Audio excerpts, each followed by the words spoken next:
Hello, everyone. I don't expect a big crowd today because I am streaming opposite Pine Creek, but that's okay.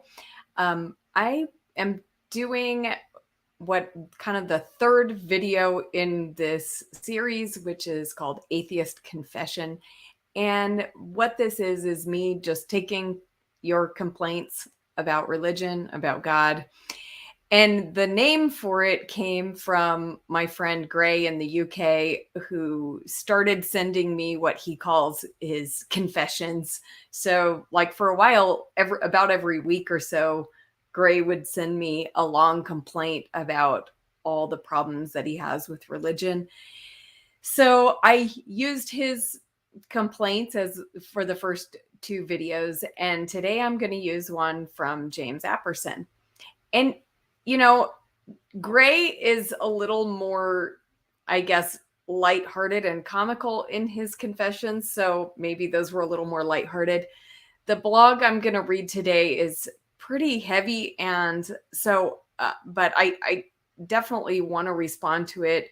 There's a lot of emotion behind it. And then I think James may join me on stream and kind of talk through it too. So this is called The Essential Value of Proportional Response to Any and All Dangers. And you can find the link to this blog in the description of this video. So it starts this way. As an anti-theist, anti-godist, rational skeptic, I understand that evolution of species is an established fact, at least as much as gravity is a fact. I also realize that the entire matter has nothing whatsoever to do with whether or not any gods exist. And yet I realize that any creationist camp pushing creationism on YouTube isn't enough of a big deal to get upset about. Being gaslit by bad faith actors in a debate is cause to feel some irritation. It can even be a good cause to go off on someone who keeps playing head games. Gaslighting is a form of abuse. A zero tolerance policy for abuse is reasonable, but it's important to recognize when that is or isn't happening. Most creationists, like Sal and Rebecca, he's responding to a video I did with Sal pretty recently, simply don't realize how wrong they are. As always, words in blue are link. Okay, sorry. They're not lying. They're not gaslighting. They're just wrong. And the reasons they are wrong are things like psychology, sociology, neurophysiology, etc. They literally were forced to be wrong by some rather unfortunate physics due to persistent elements of dysfunction within their semi-isolated subculture niche. Meanwhile, creationists, flat earthers, etc., just really don't have a strong impact on my life, nor most people's lives, at least not as a direct result of those mistakes. I mean, sure, if they're indoctrinating their kids into these crazy conspiracy theories, they're doing harm. For example, it threatens their kids' future to make rational sense of the world they live in. But so does the larger whole of their religion. It also threatens to disqualify them from being competitive in all STEM-related professions. Yes, all of that is a big deal. I'd even go so far as to call that child abuse. But that's not really the thing some skeptics are getting so upset most of the time. Usually when a skeptic hears this crap, they take it personally, like it's an attack on them or an attack on the fabric of society. But I think that's really overblown. I would remind my fellow rational skeptics, there really isn't anything creationists, flat earthers, etc. can do to hold society overall back anymore. Common education has overcome it in all developed nations. So the only people whose education they can still sabotage are an ever-shrinking minority of sufficiently vulnerable targets.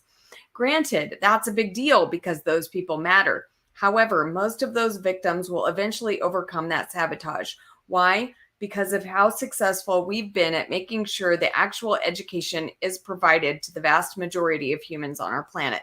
Intelligent design is a stubborn, progress-resistant meme which won't live beyond this century. It started in a knowledge vacuum as something to fill that troubling gap, but these days it's a Hail Mary pass.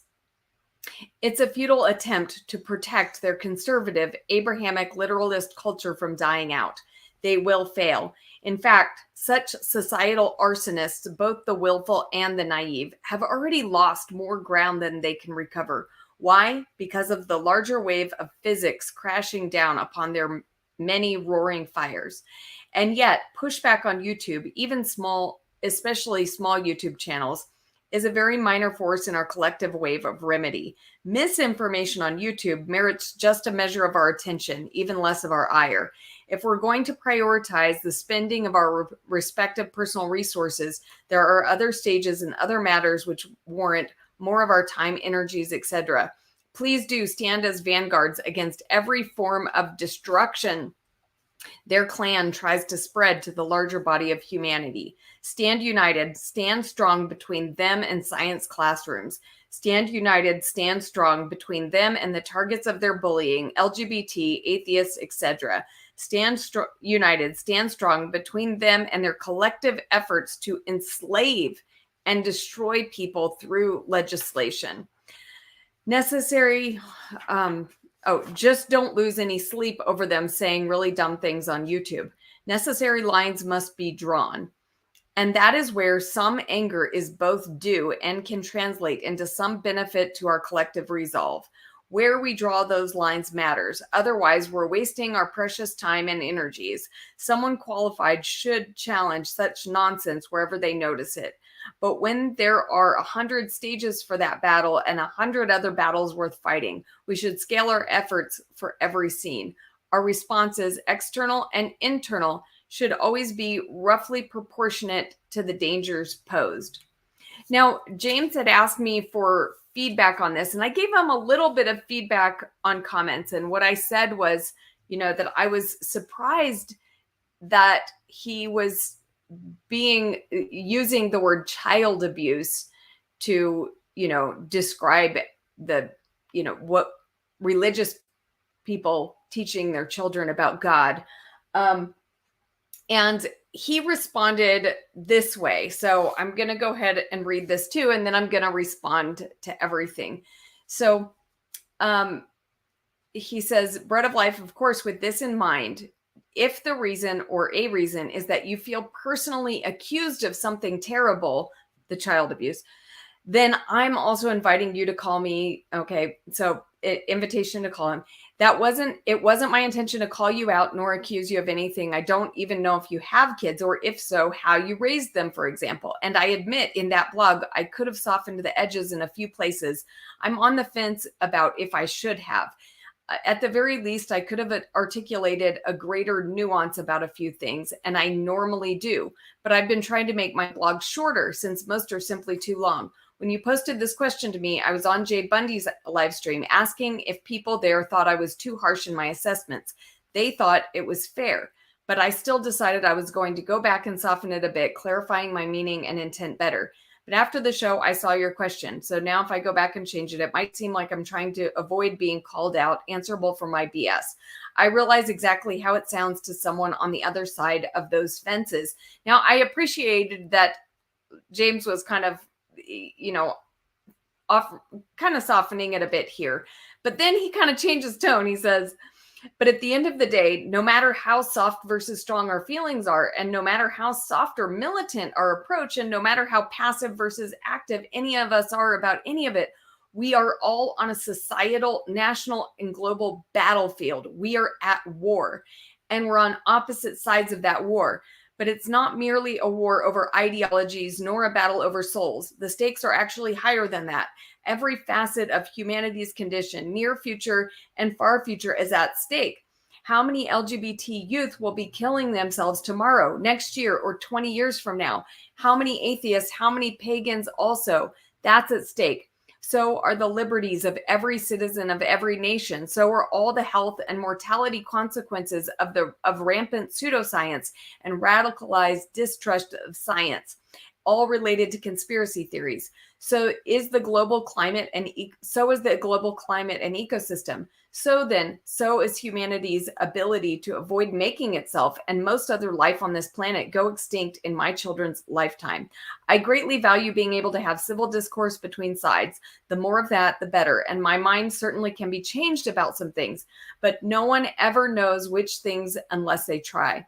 Even I won't know which things until someone tries. And yet there is a general cementing or stubbornness for both of us when it comes to some issues. You'll always be loyal to the essential elements of your religious spiritual narrative, and I'll certainly remain resolute in my resolve to remain on this side of the Great War. However, I could be persuaded to relax, soften, or abandon some few of my current perceptions about how good or bad various specific issues may be. And if anyone could do that, you could. So it's worth a try if you might want to. It is also, of course, more than fair for you to use your own channel to speak your mind about literally anything. Meanwhile, I've posted about the question about child abuse in argument on my Facebook page and on a few Facebook groups, but I didn't post or mention my blog nor your channel. I'm curious to see what the range of responses will be, especially from other atheists. I certainly see at least some wiggle room for what might be the most reasonable language or sentiment about it. James, I'm really going to be curious. I would like to hear what the responses were, if you got responses. But I just want to kind of respond overall to the things you've said. I'm not going to go through everything, but I'll just start by saying when I read this, I feel like there's a lot of anger behind it. And so, it's clear that there's a lot of emotion going on. And so I appreciate that you're trying to kind of mitigate that by saying, look, Sal and Rebecca don't intend to be wrong. I mean, don't intend, they're not gaslighting, they're not lying. And I really appreciated that because I do often get called a liar or a gaslighter or, that I'm ignoring the science and that kind of stuff. So I appreciate you just thinking that I'm wrong, but not ascribing the worst motives to me. Now, I guess I understand that, for you said the evolution of species is an established fact. I don't blame you at all for believing that, because it is we hear that all the time in popular media. And it is true that this is something that, this origin story is one that has been largely embraced by the scientific community. Of course, I do disagree with you on the idea that it's an established fact. And I'm kind of wondering, have you listened to the other side? Have you paid attention to the arguments on the other side? Because I have listened to both sides. Okay, I'm not an expert, and maybe I haven't listened perfectly, but I'm actively listening to both sides, and I'm willing to continue to listen to both sides. I have a channel called Examining Evolution. Both people who believe in evolution and people who don't are welcome and have been on my channel to share their evidence, their thoughts, that kind of thing. And so that continues to be an open forum where, I'm listening to people on both sides. So, but when I hear from people who do believe in evolution, and when I ask for evidence of evolution, most of the time, what's said to me is this: the majority of scientists believe in it. So are you going to go against the authority? Well, that is just an appeal to authority. The authorities have been wrong many times. So I don't think that is, it's not, of course, they could also be right. It, maybe give me a good reason to pause and further consider my views, but it's not a good reason to believe something. Just search the history on things that scientists have been wrong about in the past, and that the majority of scientists have been wrong about in the past. The list is long. And so, but that is what's constantly presented to me, is that, hey, scientists accept it, so why don't you? And then also people will say things like, oh, the evidence is overwhelming. There's so much evidence, I can't even give you any because there's just so much.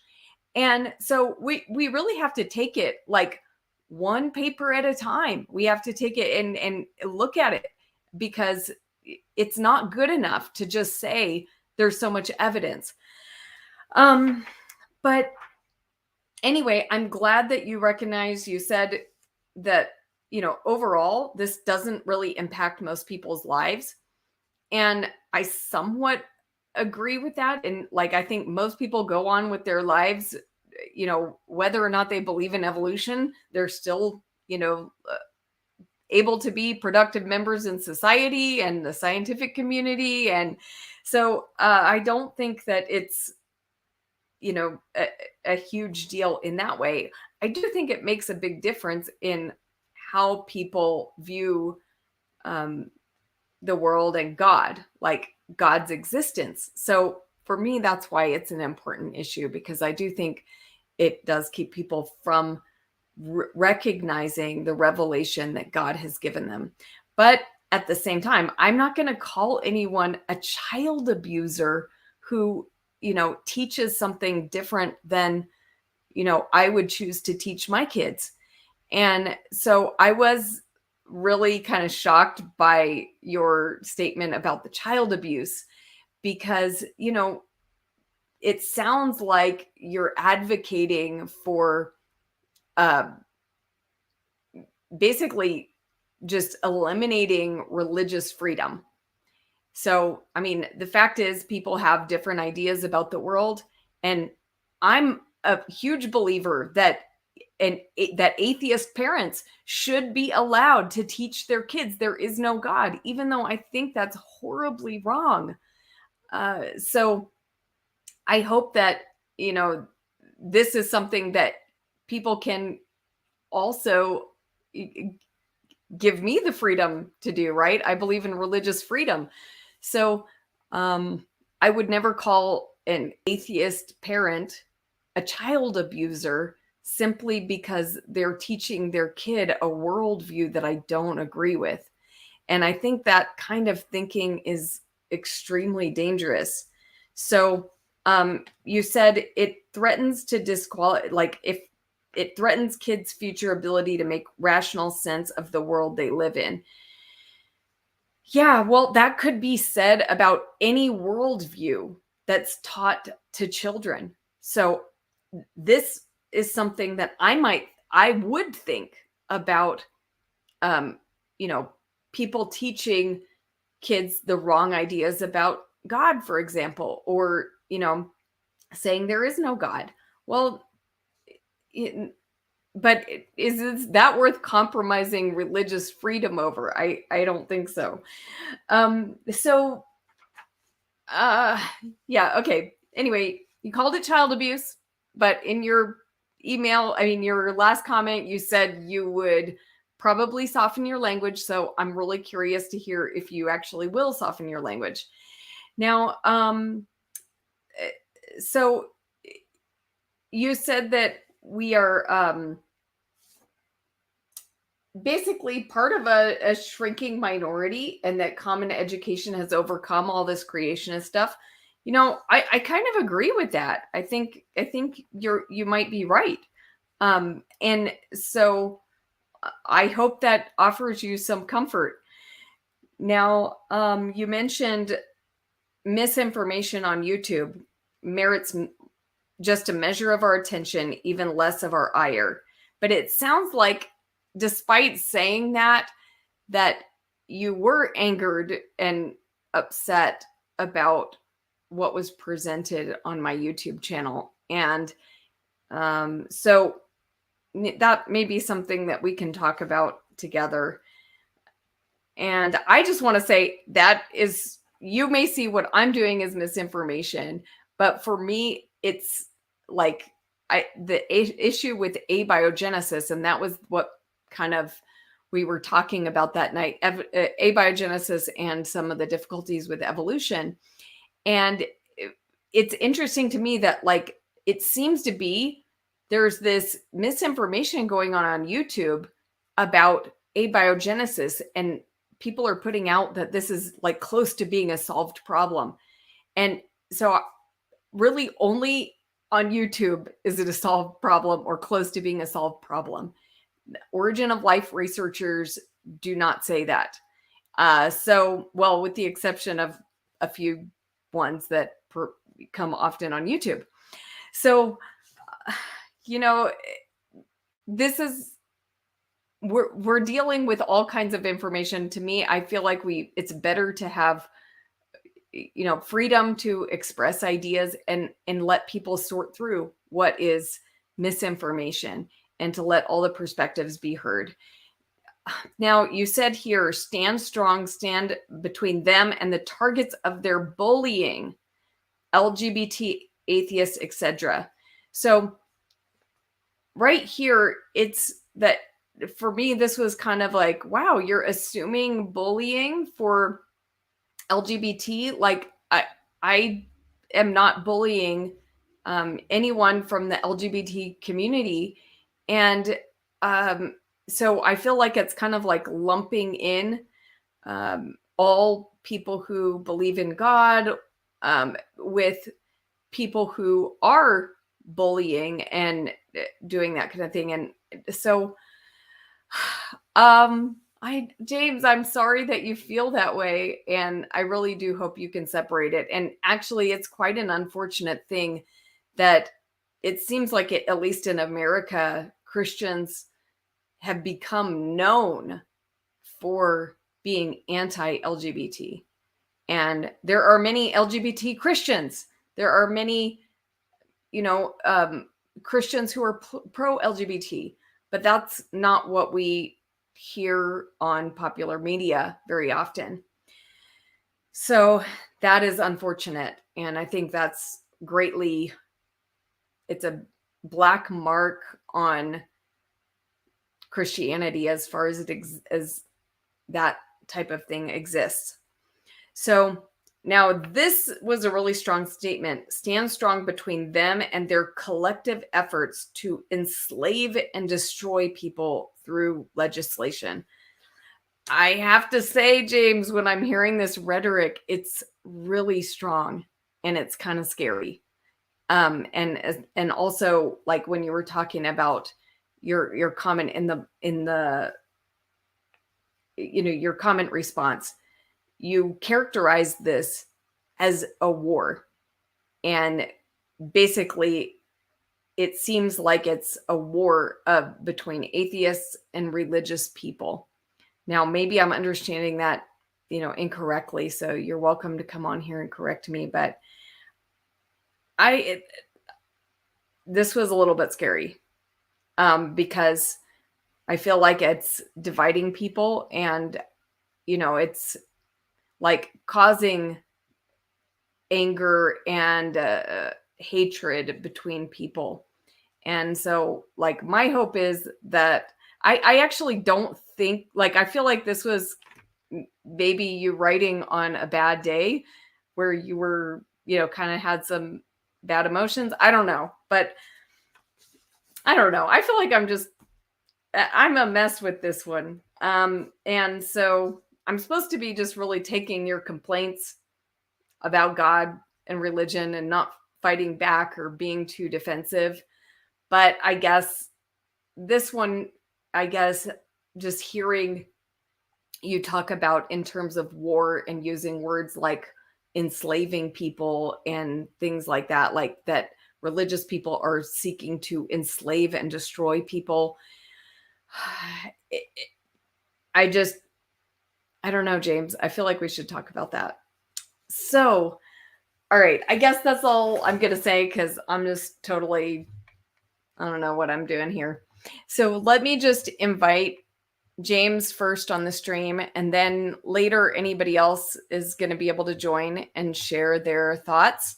You can come and share your complaints about God or religion, and we can continue talking about what James wrote or anything else like that.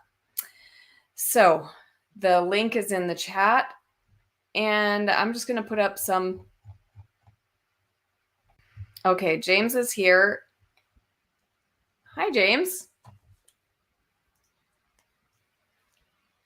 I can't hear you. 1 second. Let me try to fix that. Okay. Somehow it didn't grab my sound the way that it was supposed to. Oh, Miles Davis says, Bread of Life, if you would like to discuss evolution with a biologist, Right, I'm available. Plug in Oh, my okay. other headset. I apologize. No problem. I'm just reading some comments. So, yes, Miles, I would love to talk to you. So we can set something up via email. And what is Cardinal Sin says, if you would like to discuss Guinness, I'm available. Okay. Sygart says, a week from tomorrow, I will change your mind. Okay. So Sygart is a theistic evolutionist. And yeah, I love Sygart. Dr. Gart has been on my channel several times, and he had a dramatic conversion to Christ. So, and he's a believer in evolution. So I feel like that's for those of you who just think, I'm crazy for not believing in evolution, then don't listen to me. Listen to Sygart. All right, can you hear me okay? I can hear you. All can right. you hear me? Yep, I can hear you just fine. So I posted this question on my Facebook page. And one of the responses that I got was from a guy named Jeffrey Stafford. And he thought it sounded, now he's a Christian, so he thought it sounded the same way that you thought it sounded, that I was implying an interest in legislation and banning and taking people's rights away. And I understood how he felt that way. So my response to that was this. I actually agree with you in principle about all of that. I certainly don't feel a need to tell anyone else how to parent their kids. Even if sabotaging a child's education and cognitive development could be logically considered a form of abuse, which I think it is, I would not support any government's attempt to make laws that force parents to tell their kids that anything about our current scientific understandings are fact. In the strictest sense of the word, science doesn't reveal absolute facts. It's just the best available methodology that we have access to discover how the physics of our universe work. It doesn't tell us what we ought to do, nor do we ever really have a true 100% verification of any fact. We just have rationally assessed probabilities of facts, approaching but never fully reaching 100% on anything. So then we become justified to treat great many discoveries as fact as a practical approach to life. For example, we all say it's a fact that gravity exists, but we can't prove this isn't a dream or isn't a simulation, etc. So we either treat it as fact that gravity exists, or else probably eventually fall to our deaths while assuming it's not a fact. So saying evolution of species is wrong doesn't carry the same degree of consequence as saying gravity doesn't exist. And yet there certainly are very serious consequences to teaching a child to think as a religious fundamentalist. I just wouldn't choose to interfere since A, all such attempts would fail anyways, and B, it would be a very slippery slope for any of us to tell religious parents what they aren't allowed to tell their children. Although I'm fine with blogging about my personal opinions on how we ought to parent our children, anyone can feel just as free to ignore or refute my opinions. I just wouldn't ever bother telling a specific parent to stop indoctrinating their kids. Nor do I think blind faith, blind trust in science is a good thing either. Nor would I support passing laws to ban parents from teaching their children about the parents' religious beliefs. I wouldn't even support a government making laws to limit how religious parents share their beliefs. By that I mean A, and this is what I think should happen. This is what I believe. This is why I believe it. This is how that belief benefits me personally. But you can make up your own mind. That, again, is how I think it should be done. But if a parent decides to say these religious beliefs are the truth, faith in these truths is a crucial moral obligation. If you reject these beliefs as true, our Supreme Father in heaven may eternally condemn you to a state of perpetual suffering, or just throw you away like trash forever. making sure you die and stay dead for offending him with your lack of faith, this would be less horrible than a health threat, at least. I still wouldn't be comfortable legislating against this, although I admit I'm on the fence on that point. Good arguments can be made either way, but I still wouldn't support it. Nor would I ever walk up to any specific parent in person or online and tell them, stop doing that to your kids. The human brain doesn't respond well to that sort of approach. Even if I might be correct about a thing being bad, telling someone to stop doing that thing would either have no effect or would have a negative impact, causing them to extra invest in their belief that the thing is good to do. So that was my response to that. So I don't want to legislate it. I don't want to tell any religious person that, you can't do that with your kids, or you shouldn't, because there'd be no point. It would have no effect. I just have an opinion, and I share the opinion. Now, as far as evolution goes, it is probably one of the least important issues in the larger social sphere. I just don't want to see Christian fundamentalists succeed in getting it brought into the science classrooms. As Neil deGrasse Tyson has said, that's where we have a fight. Teach your children what you want to, think what you want to. But the moment you try to bring something that by definition isn't science, because it wasn't derived at through the scientific method, which is creationism. Creationism, again, is not science because it was not derived by the scientific method. The moment you try to bring something that isn't science into the science classroom and teach public children in a public school, other people's children, then we have a problem. And I agree with them 100%. Now, amongst atheist rational skeptics, the general sentiment, and I can't speak for all of them, no atheist can, is that religious indoctrination, at least in some forms, is child abuse. But then there's this range of issues that become less and less important.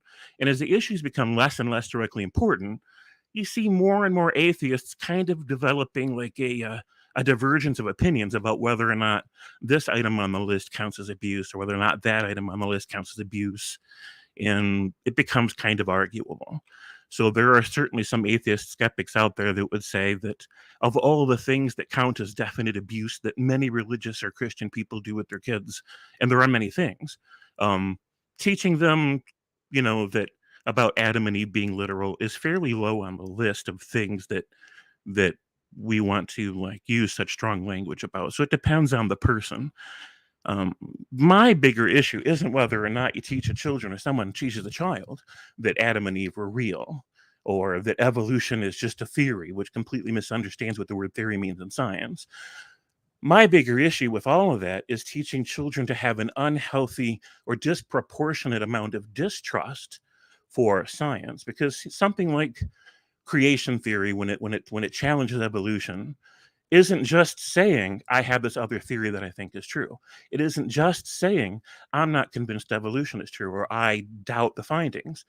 It is underneath all of that, there is this conspiracy theory rhetoric that fosters a disproportionate amount of distrust in the scientific method. Now, for that many scientists across the world over that many decades, with that big of a mountain of research happening between so many independent laboratories and agencies and leaders in their fields, with so much going on, for them to all be part of a conspiracy theory where they're ignoring the how bad their theory is, how unsupported their theory is, it couldn't happen. Logically, that couldn't happen. Could they be wrong about some aspect of evolution? Absolutely. And this is what a lot of people don't understand. Evolution of species has happened, but it's kind of like gravity. Gravity is a scientific fact in that gravity exists, but gravity is also a scientific theory in that the theory of gravity is simply the study of how gravity works, because we don't completely understand how gravity works yet. But our lack of complete understanding about how gravity works doesn't mean that we should doubt gravity. Our lack of complete understanding about how evolution works doesn't really mean that we should doubt evolution. It's okay to doubt it, but the thing is, with a lot of the people that are on the procreation side of the evolutionist debate, they're bypassing the appropriate channels. They're not getting their work peer reviewed and going through the appropriate process that's part of the legitimate process of scientific investigation and discovery. They're writing books and writing blogs and having videos and taking it to the layman. They're bypassing the process to say, well, we can't get all these other scientists to listen to us, so we're just going to go directly to you. I'm like, that's not how it works. You go get published. You go get your stuff peer reviewed and have it shake loose whatever may be the truth, right? You get that through the proper process and then bring it to us. Not before then. Don't put the cart before the horse. No. So the larger picture of all of that, the general sentiment is what I have a problem with on a much bigger scale, because there's a serious problem in our world right now. We are approaching the point of no return on climate change. And the only cultural force across the globe that is pushing us from the other side to say, oh, well, we don't think climate change is real, and we don't think, or even if it is, it's not really man-made, and let's spend a few more decades talking about it and researching about it before we decide, are the far-right conservatives, which are almost entirely religious. Almost all those people are religious, and they're backed by ideas like, oh, well, God wouldn't let the earth get destroyed because it's not part of prophecy. Therefore, it can't possibly be true.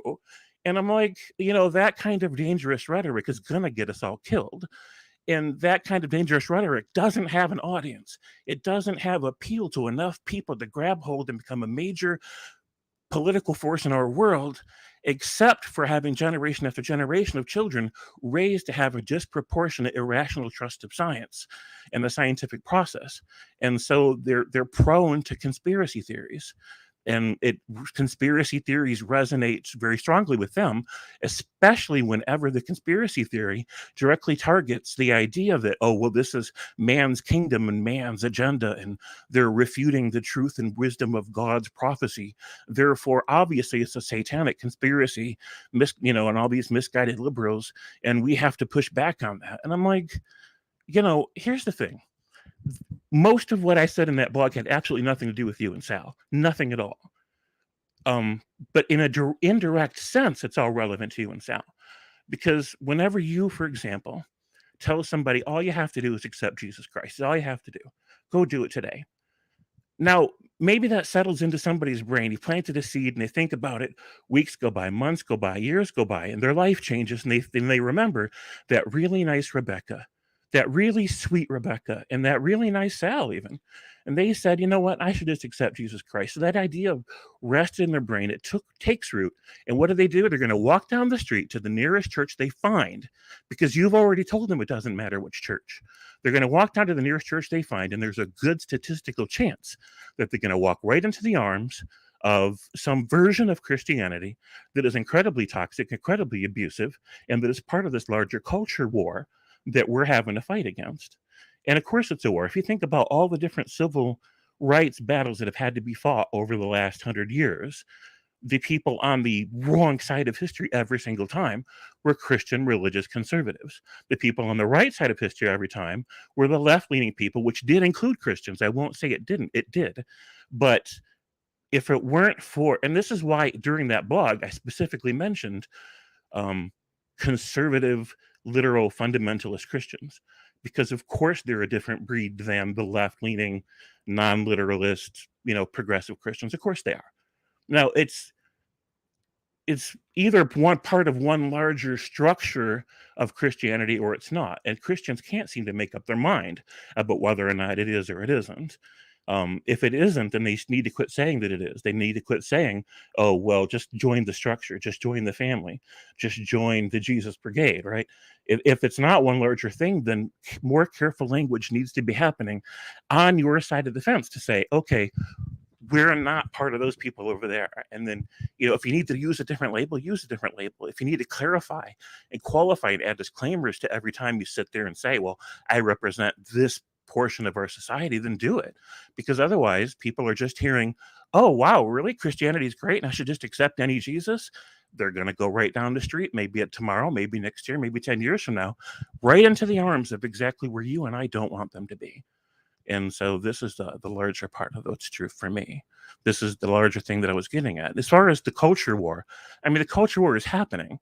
Clarence Thomas has recently been exposed for saying that, he's part of that culture war, that he wants to hurt liberals because he feels like they hurt him. And,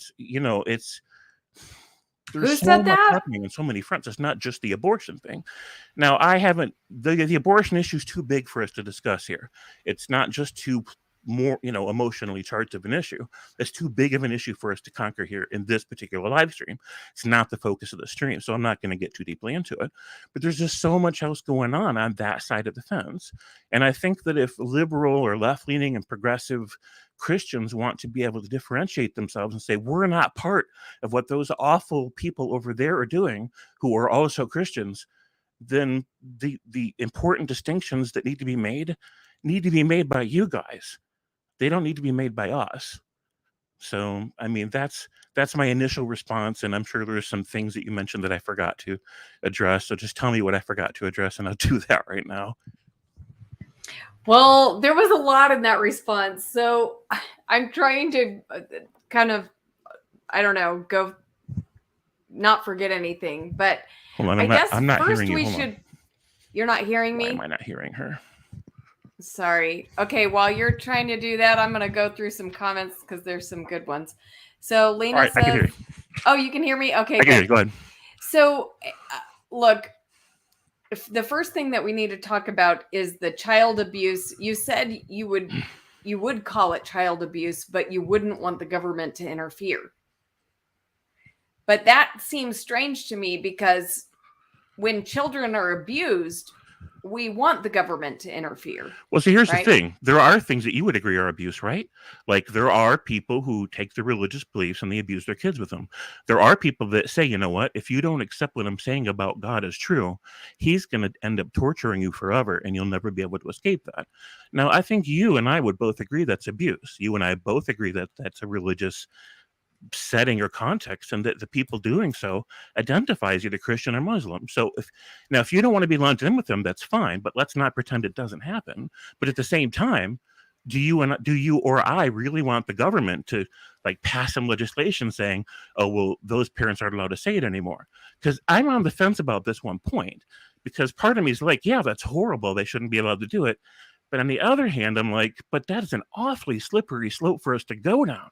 Because the moment we have the government start telling religious people what they're not allowed to say to their kids, then we open up this whole big Pandora's box of where do you draw the line? And I'm not comfortable going down that slippery slope. But arguments can be made for why we should at least infringe upon it. So I don't know exactly where you stand on that, but it's certainly not an easy black and white issue. Well, look, there's people on this channel who visit this channel frequently who were terrified as kids because they were taught about the tortures of hell. And I don't want that for any child. And I would say, it's a terrible idea. And I don't want children to be taught that, but I don't think I would call it child abuse, even though it can have a terrible effect on people. But, so can being taught about Santa. I think, people shouldn't lie to their kids and tell them that Santa's real. Sure. But I'm not going to call it child abuse.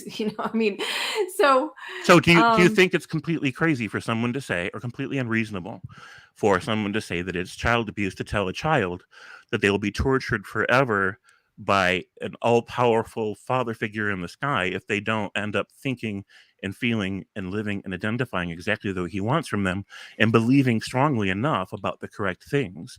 Like, do you at least, even if you don't want to call that abuse, can you at least concede that it's reasonable from the outside looking in for someone else to say, when you consider the damage that can do psychologically to a child, and since damage is the measure of what is and isn't abuse, can you at least concede that it's reasonable someone could look at that and consider it abuse?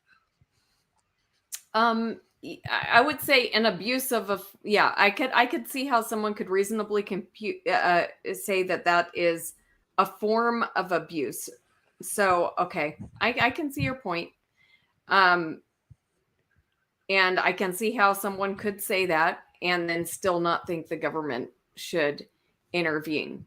Sure. But now, see, Seigart says, being taught strict atheism is also child abuse, as I was. See, I don't know what it means to be taught strict atheism. I mean, he must be going by the definition of no gods exist rather than the casual definition of not convinced that atheism's a thing. But I don't know. Like, okay, well, then Cy agrees with me even ironically more strongly than you do, because he's saying right here that it is possible to teach your children something that limits their cognitive development in such a way that it sabotages a potential aspect of growth for the child, and possibly a crucial aspect of growth for the child. Cy is agreeing with the principle. He's just not necessarily agreeing with all the examples I might have or where I might draw the line. I can respect that. I may not agree with him, but he feels how he feels. And I understand that as a Christian, he feels that avenue of personal development is a legitimate domain, and that it is possible for, and apparently his parents tried to sabotage that aspect of his potential growth as a person, to spiritual growth, to like completely indoctrinate him into this idea that that's not a legitimate domain, it's not a legitimate concept, don't ever consider it, it's not a respectable thing. And so later on in life, he becomes a Christian and he has all these spiritual beliefs and values. And so he feels like, he could have had these earlier if his parents hadn't tried to sabotage that. That makes sense. I think that children are better off not being taught that there's a God, but I agree that a parent shouldn't tell a child, in my opinion, again, I wouldn't legislate this either, shouldn't tell a child there's definitely not any creator, there's not any whatever. I mean, as a parent, that's not what I did. I just told my children. Here's the thing: my children figured out atheism before I did, which is interestingly enough. But even if they hadn't, like, I always told my children about all of my views and values. Here's what I think. Here's why I think it. Here's what it means to me. Here's how it's affected my journey. Do what you want with that. That's all I've ever told them about my perceptions about what's real and what's not real, what's valuable and what's not valuable. And I let them make up their own mind. And Cy's parents apparently didn't have that amount of restraint, and they should have. And I agree with them that it's unfortunate that they didn't. But again, and this is another thing. Like, I don't really think of that as, it's kind of, do I want to call it abuse? No. But I can understand why Cy does, right? So, I mean, that's fair enough. Yeah. So was the overall Facebook response that people considered it child abuse, or was it mixed? So predictably, most atheists said yeah, and a couple were kind of like, that's too strong of words to use. And I respected both positions, because even I was kind of on the fence about just the issue. My issue wasn't that, teaching somebody to like be suspicious of evolution is abuse, or teaching somebody that Genesis creation is abuse. My meaning, which I didn't clarify well enough, was this idea of teaching a disproportionate suspicion of, or a conspiracy theory level suspicion of science in general, with the religious polemic, that could have absolutely disastrous consequences even for humanity if enough future generations get indoctrinated into that way of thinking. I just don't think that they can now.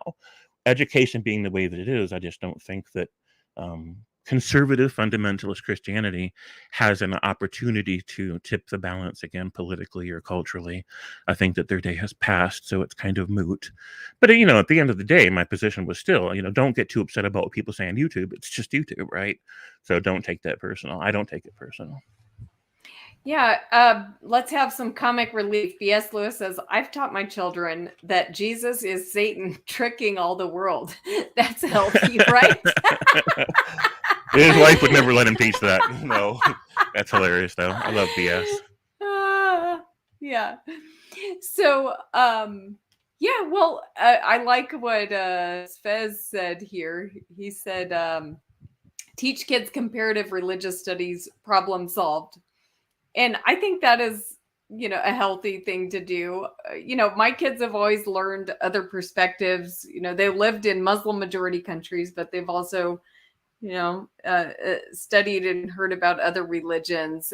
And, I did teach my kids creationism, but I also allowed them to go to public schools and to a British school, which is very heavy on evolution. So, I kind of allowed them to be educated, from different perspectives. And so that's the approach that I've taken. And, if some people might think that, I shouldn't have taught them creationism, but I mean, I'm teaching what I think is right. And they're still free to believe or disbelieve, and to explore other things. I've never withheld information from them. So yeah, Sure. that's and Sure. and I told, yeah, go ahead. Again, that I wasn't meaning to accuse you, and when you responded, I'm like, you know what? I didn't clarify, because most of the blog had nothing to do with you and Sal. I only referenced you guys with one thing, but then when I talked about the child abuse, it easily could be construed that I was accusing you and Sal or whoever child Yeah. abuse, and I'm like, well, I don't want to go that far, and it's not. I wasn't trying to single Rebecca and Sal out with this at all. I don't even know if Sal has any kids. I have no idea, and I like Sal. I like both of you guys as people. Like, you're agreeable, and even when I saw that this stream was about to happen, I told one of my friends, I'm like, man, I hope she doesn't misrepresent me. And they're like, well, she'd never do that on purpose. And I'm like, you know what? I agree with you 100%. It's outside of her character. She would never misrepresent me on purpose. I know this. Going in, I know this. Did you feel like I was misrepresenting you? No, not at all. But okay. Well, you misunderstood. You weren't clearly misunderstanding some of the things I meant, but that's not the same as misrepresenting me. So, Okay. I'm cool with it. So what did you feel like I misunderstood, like, in particular? Other than the child abuse reference not being specific to you or Sal or anybody in your clique or whatever, that was the main thing. Just that, because that was the main thing that you were responding to anyways. As far as the general, as far as the, like, the war, I mean, somebody pointed out in chat all the time that Christians are always, well, not or always, but it's common for Christians to use that language. Yeah. That they're in a war. Yes. And I think there is a larger culture war happening, and I think that there's a lot of elements to it that aren't a coincidence. It's part of this larger tapestry of efforts made by far right and alt-right persons, most of whom happen to identify as Christians, but they don't think the same or vote the same, or behave the same as progressive Christians. So I do make some fair distinction between them. I just wish more Christians would make that distinction, right? To say, we're not part of that and we're not endorsing that. And, Yeah. And that actually brings up some of the chat was, I think, Lena. I'm going to look for I'm guys, by the way, my life has changed now because I can star comments. I never knew I could do this. Nice. And be able to find them later. So Lena said the liberal Christians are at the very least complicit in the broader fascistic tendencies the religion embodies. Well, I have a fine line to walk, because I don't agree with, a lot of the Christians that get political and, all and the different things that you talked about, the bullying with LGBT and that kind of thing.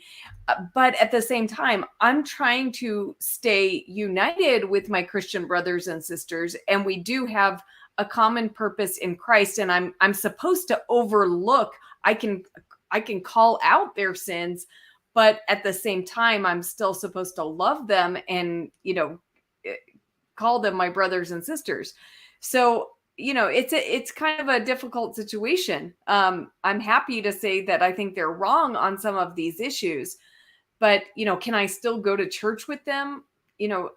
I think I can go to church next to somebody who has very different views from me in that area and still serve with them and love them. And I don't have to reject them, although I do reject the ideas that they, espouse.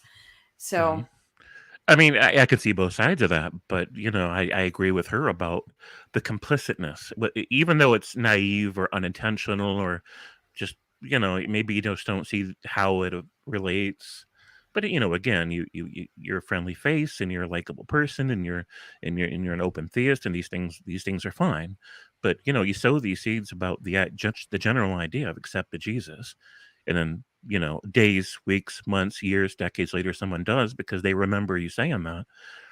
statistically speaking, there's a really good chance you're going to end up in the arms of one of those churches that do and teach all these really problematic things they really are a threat, as much as they can be a threat to to civil liberties and to the general welfare and the harmony of the world, and even is a ripple effect humanity's ability to exist much longer. As Sam Harris put it, there are billions of Christians in this country alone that have this dewy-eyed nihilism that they can't wait. And Hitchens made the same point again and again.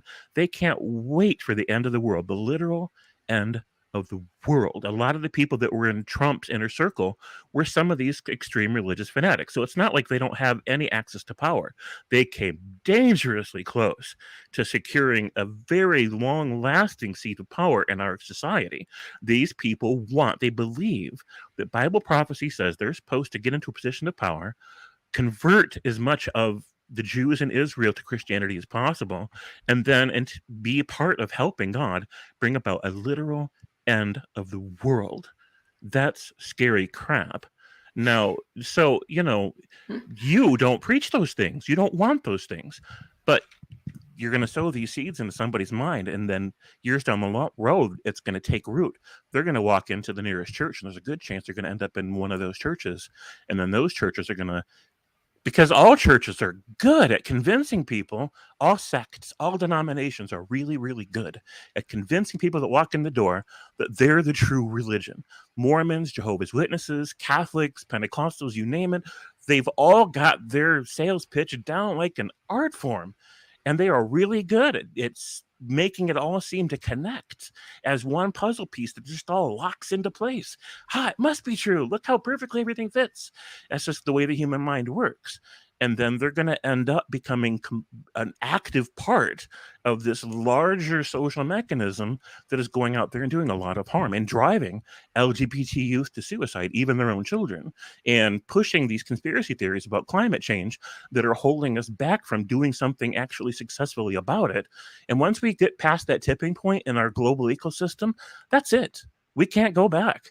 It's too late to turn back the clock, because too much of the ocean waters have been compromised with cold water. Too many essential microorganisms on the bottom of the ocean floor have died out, which completely interrupts the entire food chain in the marine ecosystem, et cetera, et cetera. It's too late. Once we get to that point, we can't say, we can't say, well, we were wrong, let's go fix it now. It's, at that point, we can't do anything. So, it's one thing leads to the next, leads to the next. We're all interconnected. We're all in this together. And I feel like that's the conversations that we need to be having. So go ahead. Sorry. Yeah. Well, I like what Lena says here. Got to make love, not war. And, you did mention that Christians use the terminology of war very frequently. And we do. But the war that we're supposed to be fighting is a spiritual battle. And it says the weapons of our warfare in the Bible are, spiritual weapons, and that, our main weapon is love, right? That's what Christians are supposed to be doing. Now, right. Not all Christians are doing that. And like you said, there's some Christians that are, kind of off track with focusing on like ushering in the end times and that kind of stuff. And I agree, that's very dangerous. So here's where it gets personal for me. And I can't usually talk about this because I end up crying. I'm going to really try not to. Yeah. My oldest son is gay. And he came out to me when he was 12 years old. And don't do it, James. Don't do it. At the time, I still hadn't finished deconverting. So I still had all these these Jehovah's Witness, religious fundamentalist things in my head, So my response was, you need to get right with God. This is the devil. This is, like leading you astray. And he just, and I said all these crazy things to him. Now, I didn't say any of that to be hateful. In my mind, I was being loving. I was not just putting God first. In my mind, I was putting him first by helping him toward a spiritual enlightenment and realizing that he's not really gay. He's just going through this thing he doesn't understand.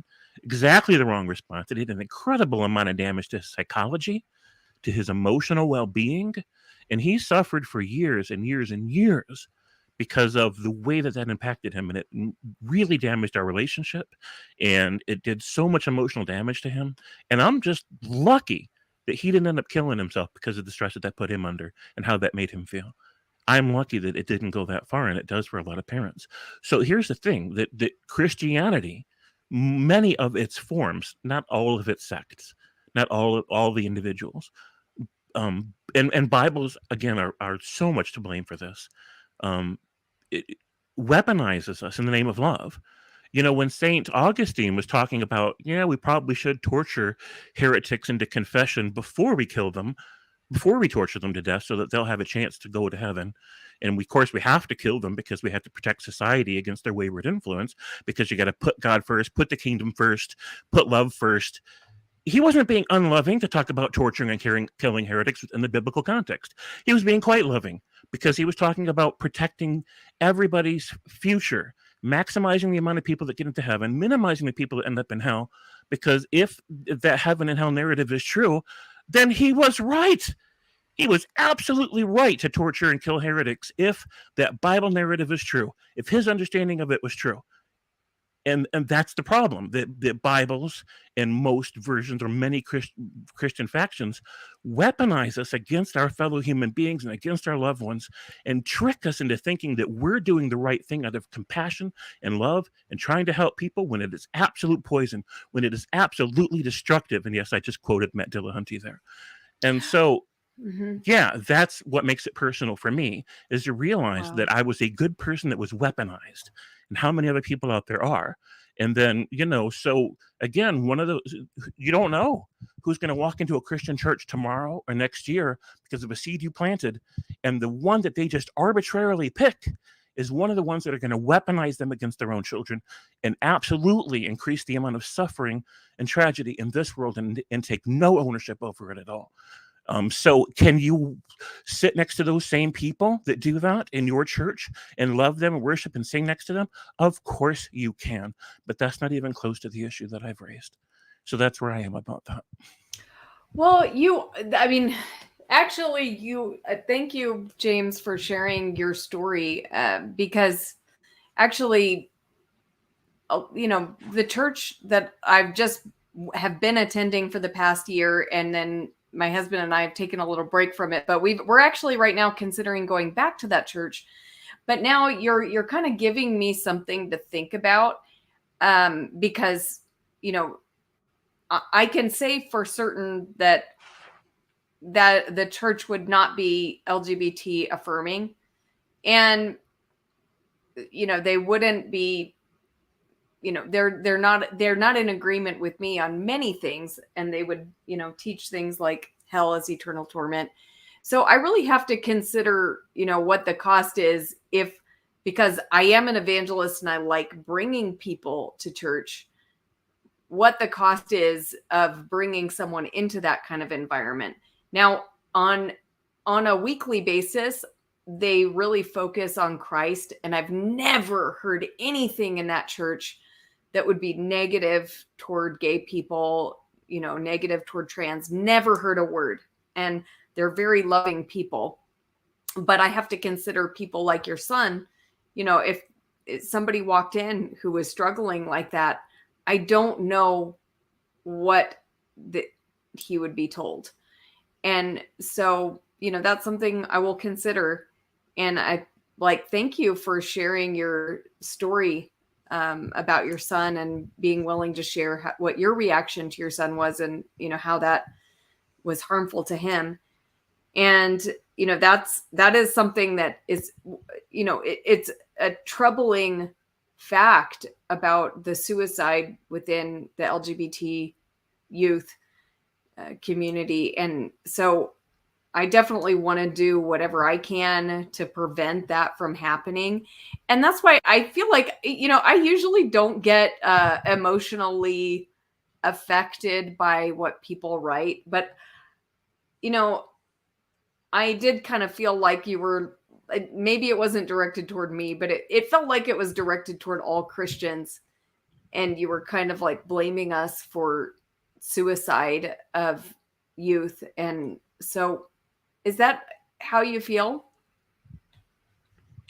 So there's plenty of blame to go around. But, like I said before, even if you are completely pro-LGBT, and even if you're very open about that, somebody like Gotangelo isn't. I don't know where Sal's at on that. So, you're going to plant a seed, and it's well enough. And eventually it takes root. And somebody walks into a church, and the one that they arbitrarily pick happens to be one that's going to weaponize against their children. And the only way that the seeds that you plant won't do that is if you're making distinctions now with the things that you say on your channel, like the things that you say in your church, or the things that you say in any outreach. Now, make the distinctions to say, Jesus isn't about that. I'm not about that. And if you do end up accepting Jesus, any conceptualization, any understanding of Jesus later on in your life, please understand that I'm only directing you toward an understanding of Jesus that is completely accepting of the LGBT community. If you end up later on in your life and you walk into a church and find out that they aren't accepting, then that's not where you should be. Please don't go there. Please don't go there because of any seed that I planted. Please don't. Now, if you do later on in life, it's your business, but don't let that happen because of anything that I've told you. And if you can make that distinction and make everybody understand that's the distinction you're making, then the seeds you plant shouldn't have the later result. But if you tell people just accept Jesus and it doesn't matter which idea about Jesus you have, as long as you believe that there is a Jesus Christ and that he died for your sins, if you just do that, the rest doesn't really matter. You're still going to be assured into heaven. If you tell them then if you write that blank of a check, you have no idea what they're going to do with it later. And it's really, really risky. So it's up to you what you want to do with your missionary outreach. It's up to you what church you want to go to. It's up to you what you want to tell your children. Of course it is. I didn't even know that you had children when I wrote the blog. Again, I wasn't careful enough to make the distinction, the clarification to let you know. When I mentioned you and Sal in my blog, it was only about the evolution thing. That the rest of it was just about the larger whole of the structure of Christianity. And that's just the thing. There either is a larger whole that those people are part of, those anti-LGBT people, or there isn't. They're either part of what you identify as Christianity or they're not. If they are, then yes, you are a part of something that's doing that damage. But if you're not part of that, then those people are not part of the Christianity you're talking about. You can't have it both ways. So as far as whether or not it applies, whether or not you're part of that, that's up to you to decide. I don't know. And I didn't mean to make it sound in my blog like I do know, because I don't. Yeah. Well, it's just a question of how much can we disagree with people and still be in relationship with them, And so, like, it's the same kind of thing I'm trying to do on this channel. I'm trying to do as a Christian in a Christian, community, church community. So, the people on this channel, most of them strongly disagree with me on most issues. And I don't want that to be a cause for us not to be able to have a connection. Right. And so it's the same thing that I'm doing with my church. So it is, I have to think about that. But, Sure. It is. Well, that's your journey. That's your journey. And I know that you'll give it due diligence and you'll I'm sure I have confidence that you'll go in a good direction with that, because I have confidence in your character. And that's, thank you. Yeah. So there's that. Now, speaking of my children, Miles Davis asked, what do they believe? Generally speaking, I have one son who's a Christian and one son who's an atheist. And so, that's what they believe. I'm very proud of both of them. I'm, proud of my son who's an atheist. He's very thoughtful. And, he can out argue most of the people that come on this channel when it comes to philosophical discussion. And so I'm very, just delighted at where both of them are at, because, we all are feeling our way through this world, and we're all, trying to figure out what's going on. And I think Miles was also asking this in regards to, since I taught them creationism, but I also, they went to school in some schools that were heavy on evolution, I actually don't know what they believe on that. I don't really talk to them about that. I've heard my oldest son, actually, it's kind of interesting because my atheist son actually seems like he's more skeptical on evolution. And so that's kind of an interesting mix. So, yeah. Well, I've known other atheists that were skeptical about evolution. I mean, it's, atheism, it doesn't say anything about evolution, not really. Evolution can be true or false, and it would have no real impact on whether or not there's a God. So, yeah. Brian Stevens says, I went to a Christian school and turned out fine. I think I was taught creationism. So, yeah, that can happen, sure. I mean, so was I. I was taught creationism in the household I grew up in, but I still became my own person later. So, yeah. B.S. Lewis said, love is a battlefield. Joke's on you. He made this joke earlier, but I just put it up now. And then B.S. Lewis also says, start a church, Rebecca, and be a woman pastor. I've done that before. There's been quite a few times when my church was the church in my house, and me and my husband were the leaders, but I was more of the leader than he was, or sometimes I was the only leader in the, Persian. I've had a Persian group and a Turkish group. And so anyway, I have done that before, and I may do it again. But the main thing for me is that I just kind of disagree with the whole church model of like kind of running the church like a business, and having a building means you kind of have to do that, and that means you kind of need people's money. And so I'm very against needing people's money. And I think the church should be a place where when people come, it's like a place that wants to give to them, not a place that needs something from them. And let's face it, the typical Western church model does need your money in order to get by. And, that's just the way it is when you have to pay for a building and you have to pay for staff and that kind of thing. So I don't like that church model. Sure. Did you have anything else you wanted to talk about with regard to my response, or anything else that you wanted to get off your mind about your blog? Well, I just want to address all your concerns about it. I mean, you pick any topic and I can just talk nonstop. I can go 3-4 hours at a time. So it's not like I've run out of stuff to say.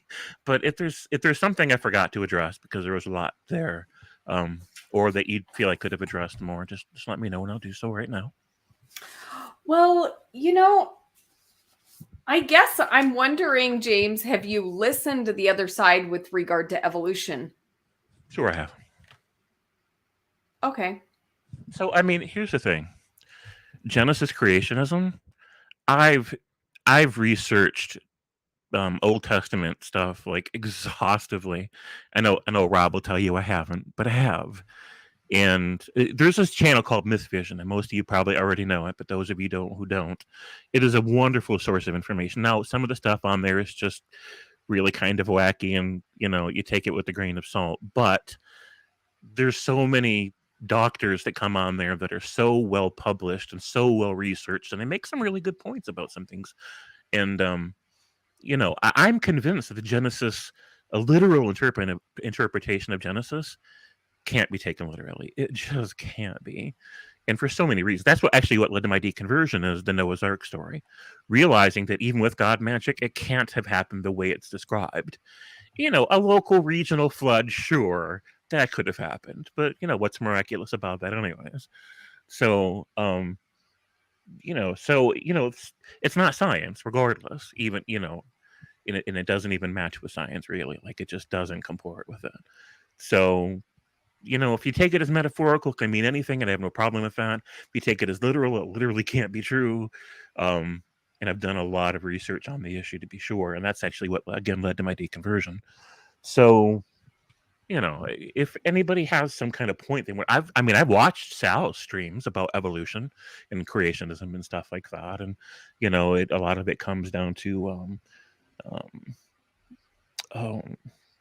irreducible complexity. The idea of irreducible complexity, like something that's complex can't have evolved naturally, kind of a thing. But that there has not yet been an example of irreducible complexity that has passed the peer reviewer process. It has always ended up getting debunked. Like, here's how it can happen.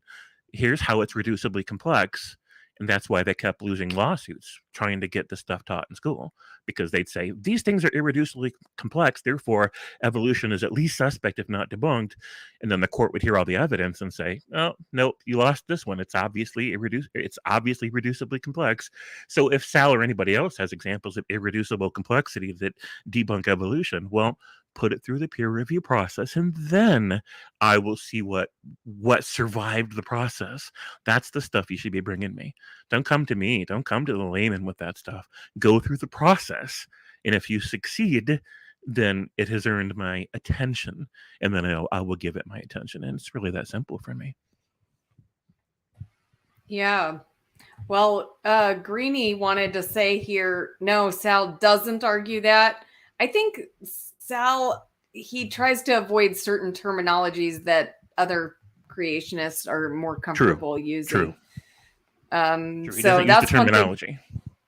Yeah. But you think he's still making the same argument? He's absolutely. Talking about something so complex had to be designed because it can't gradually form while still playing a functional role in lesser evolved species or more simple, organisms. And that is the irreducible complexity argument. It's just not being called that, right? So, but if he wants to concede that these things could have been, then what's he got left? I have no idea. I haven't watched every single minute of his presentations, but like I've told everybody before, man, evolution is like one of my least favorite topics. Like, because it doesn't, like, what does it matter in terms of conspiracy theories and the whole mentality of conspiracy theories? That's an important topic because of how it affects society. But evolution itself and all the details of it and all the arguments about it, it's not my wheelhouse. So somebody who's more qualified than that can certainly step up. And what I've noticed is, because I've watched like Gutsick Gibbons. I'm sure you know Erica's channel. Oh yeah. And she makes the same point that I see happening again and again and again. Is it really a coincidence that the people that end up in these heated debates with actually qualified biologists are bad faith actors like Donnie? Is it really a coincidence that all these people end up being bad faith actors and pull the same stunts every time they go up against evolutionists? Because if it is, then you guys all need to get together, figure out which one in your camp isn't a bad faith actor, isn't going to pull those stupid stunts every time they have a debate with someone like Erica. Figure out who that person is with some integrity and have them be the person that steps up to represent the anti-evolutionist side. Because as it is now, it really makes your side look really, really bad. The statistical unlikelihood of so many coincidences of all these bad faith actors being the ones that end up in the debates, like that really hurts your cause a lot. So, beyond that, I mean, again, not my wheelhouse, so I don't spend a whole lot of time on it. Yeah. Well, James, I appreciate you being willing to respond and share your views on your blog. Was I right in saying that when you wrote this, there was a lot of anger? I have days. And here's the thing.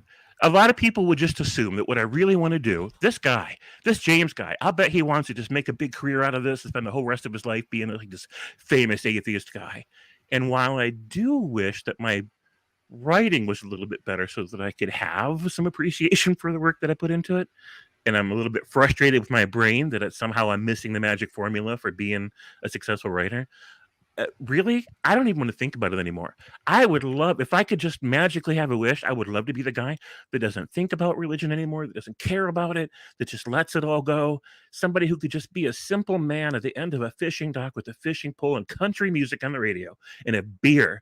I don't even like beer, but I want to like exist in that realm of simple manness where all these complicated philosophical and controversial issues don't trouble me. And yes, I do have PTSD from my religious upbringing. I won't deny it. And I have something in common with Matt Dillahunty because I figured out Matt Dillahunty. The reason he gets so angry in his shows and makes all atheists look like we're just a bunch of angry, hateful people, is because he's got PTSD from his fundamentalist parents who he's not able to make peace with because they're so awful. And so he's like vicariously dealing with them with the people that he has in his show. And I get it. I do. And to a lesser extent, that's what I do. I have these days where I read something or I watch something and I'm thinking about it and I'm chewing on it and I get real angsty about it. I start writing about it. And the more I write about it, the more angry I get and the more I write about it. Absolutely, that happens. Jason, I love Jason. Yeah, Jason wants to know if this is going to be an open mic, and it is. I just wanted to give James an opportunity to respond before I let other people on. But this is the purpose of this stream is to let atheists share their complaints about religion and God. Right now, I don't want any Christians coming on because I don't want this is like the atheist complaint space. Okay. So I'm going to put the link in the chat, and anybody, if you're an unbeliever of any type, or you just have a complaint about God or Christianity, something like that, please feel free to come on and share your thoughts. So I just put the link there, and I guess it'll take me a minute to pin it. But yeah, I mean, I definitely understand that sentiment, James, wanting to just be the guy on the docks and enjoying a beer. And, you know, I often wonder why you and others spend so much time like on channels like mine, but also, you know, in just like other channels and everything. I'm like, wow, right. They're just so right. So it like anybody should tell you, as an atheist, I only speak for myself. I cannot speak for any other atheist or what they do or don't do for the most part. Right. Sometimes I get a feel for somebody or I get an understanding of somebody and I can say, hi, I see what's going on over there, at least partly. But for the most part, I can't speak for any other atheist. So I don't know why Leo, for example, comes on here or why Chris comes on here or why anybody else comes on here. Like, you'd have to ask them. I don't even know. But I have a range of reasons. Now, my reasons used to be I really want to help people avoid the problems I went through. I want to help de-weaponize people, disarm them so they don't end up saying something terrible to their child when he comes out to them as gay, right? So that they don't make some of the same horrific mistakes I've made. I want to save them from that. And I want the world to be a better place, and I want people to be more reasonable and more loving. And while I still want those things, lately I've spent less time on it, and it doesn't look like I have. I'm trying to make my blog into like a marketable thing, and I'm failing. But, you know, I don't watch as much as people think. Stephanie asked me about this in the comments the other day, if you remember. Like the thing with you and Sal about evolution, I caught the beginning of it, I caught the end of it, I missed the rest of it because I didn't really care. Like I already knew what Sal was going to say because I've been on his streams before and I've seen, you know, him present his material. So, like, you know, it's just all, I didn't care. So I don't spend as much time on it as people think I do. But I'll admit I spend more time on it than I should. And part of it's the PTSD, and part of it's legitimately wanting to help people. But at the same time, again, I wish I didn't think about it at all. I would love to be the guy that doesn't. So I'm kind of at odds internally about it. So that's where I'm at. Yeah, well, thanks for sharing your thoughts. And Lena says, I have a lack of friends and jobs. I can slack off, so I hang out on YouTube live streams because it gives me a sense of, well, a church. Cool. Yeah, there's a community here. There's like a network of community, and you're part of it. Even though most of the people in that network or community are atheists here on YouTube, you're definitely an accepted and appreciated part of it. Yeah. Thank you for switching. I don't know what it is about the other layout, but it just always gives me claustrophobia for some reason. Yeah. Hello, no James. A lot of people don't like it. Did you have a complaint you wanted to say, Midnight? complaint about God or religion? My complaint is that you didn't open the stream. You didn't open the stream early enough. I'm kidding. Obviously, you had to talk to James about his blog. By the way, I was By the way, I was that friend. Okay. Yeah, he was the friend that I was talking to, and he's like, okay. he's the one that said she would not intentionally misrepresent you, and I Oh, agreed. that's nice. I agreed with him right up front. I'm like, you're right. She definitely wouldn't. I know she would. Yeah, if you check Discord, I said something while you were telling your story, and you didn't want to cry, so I was like, here, hold my hand for support. Yeah, you rock for that. I appreciate it. I want to read this comment of Lena's. He says, or she, I'm sorry, Lena, I don't know what to call you because actually she, okay. She. I get pissed off sometimes when I think about how effed up this world is and how Christianity is making it worse, not better. There's an argument to be made from in both sides of it, honestly. Just, oh my god. I mean, it's either large or whole or it's not, right? So yeah, these conversations are always complicated and complex when you think about it, because on the one side there are some there are like Christianity does give a lot of people hope, and does make a lot of people happier, but at the same time it does also cause harm, as the way James was describing how it really messed up his son for years, and messed up his relationship. Right. At the same time, there are people who are happy, who are happier after they become atheists than they were Christians. But then there are the ones who become atheists and become like nihilists and be like, the world sucks, I hate everything, and whatever. Like, it depends on the individual, right? Yeah. That's all I had to say.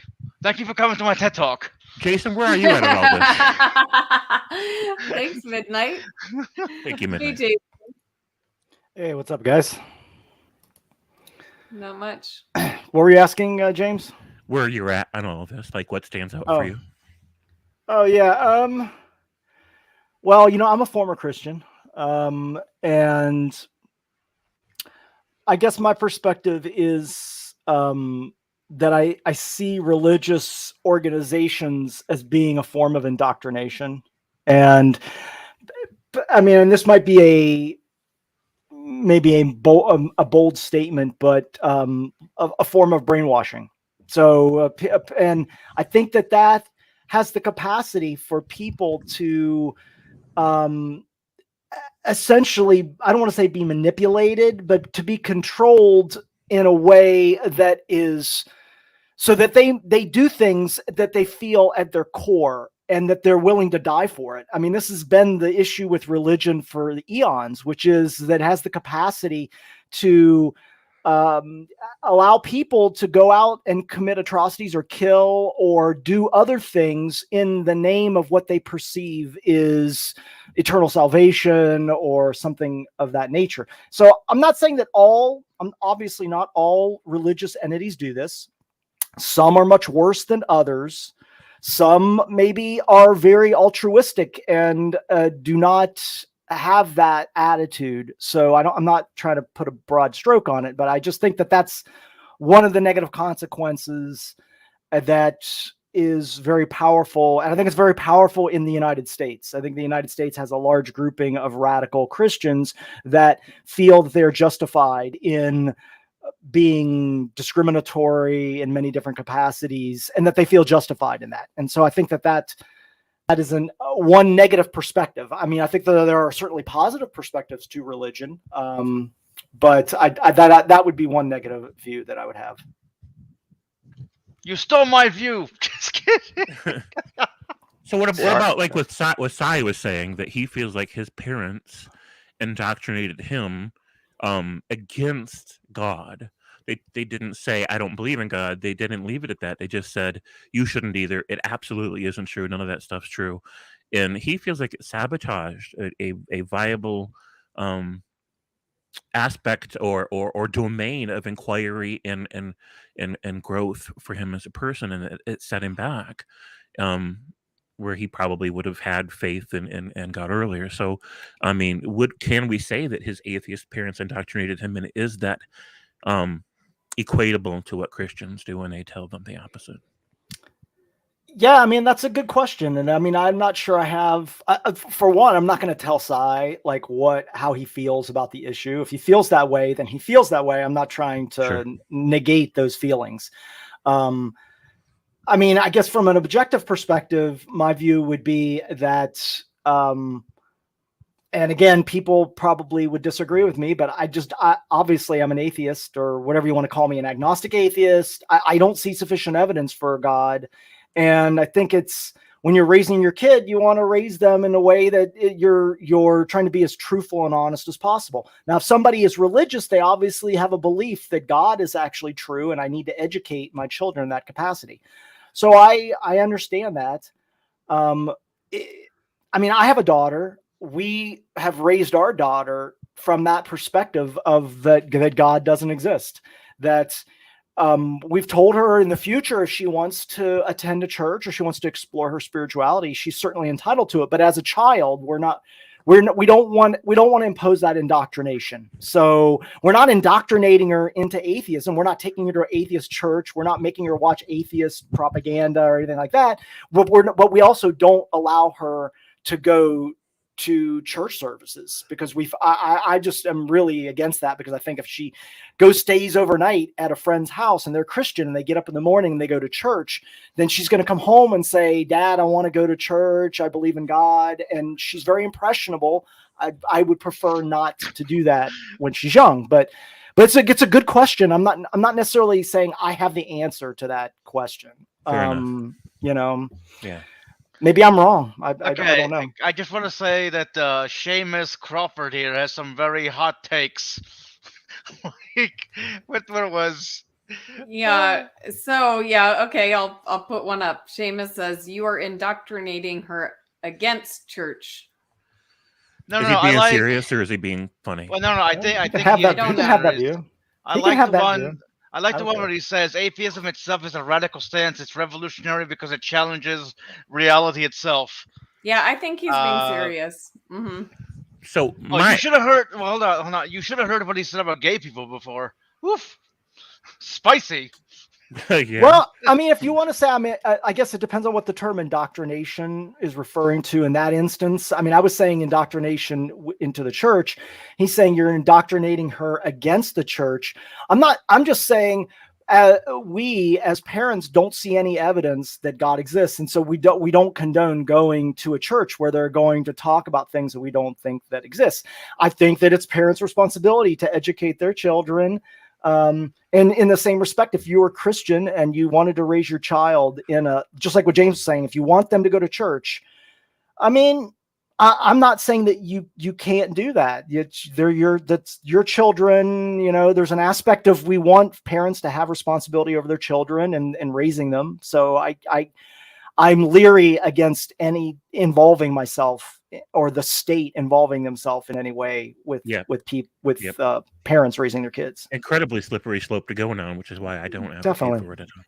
I agree. Yeah. And there's certainly positive benefits to religion. I personally think that the negative outweighs the positive, but there are benefits, and it could be that parents can raise their kid in a religious setting and offset the negative consequences that they see in the church. So when those things happen, the parents step in and say, okay, these things are good, but we just want to let you know that the other things that they're doing, like they're talking about discrimination towards LGBTQ, we don't condone that, and we don't agree with that. So even though they talk about that in the church, we're not raising you in that way. So sure.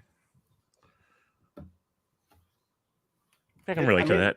I mean, I'm an anti-theist. I take a rare position that there is no God, but I clarify the crap out of that when the larger discussion happens. Because if somebody worships the sun, then that is their God, and the sun exists, therefore their God exists.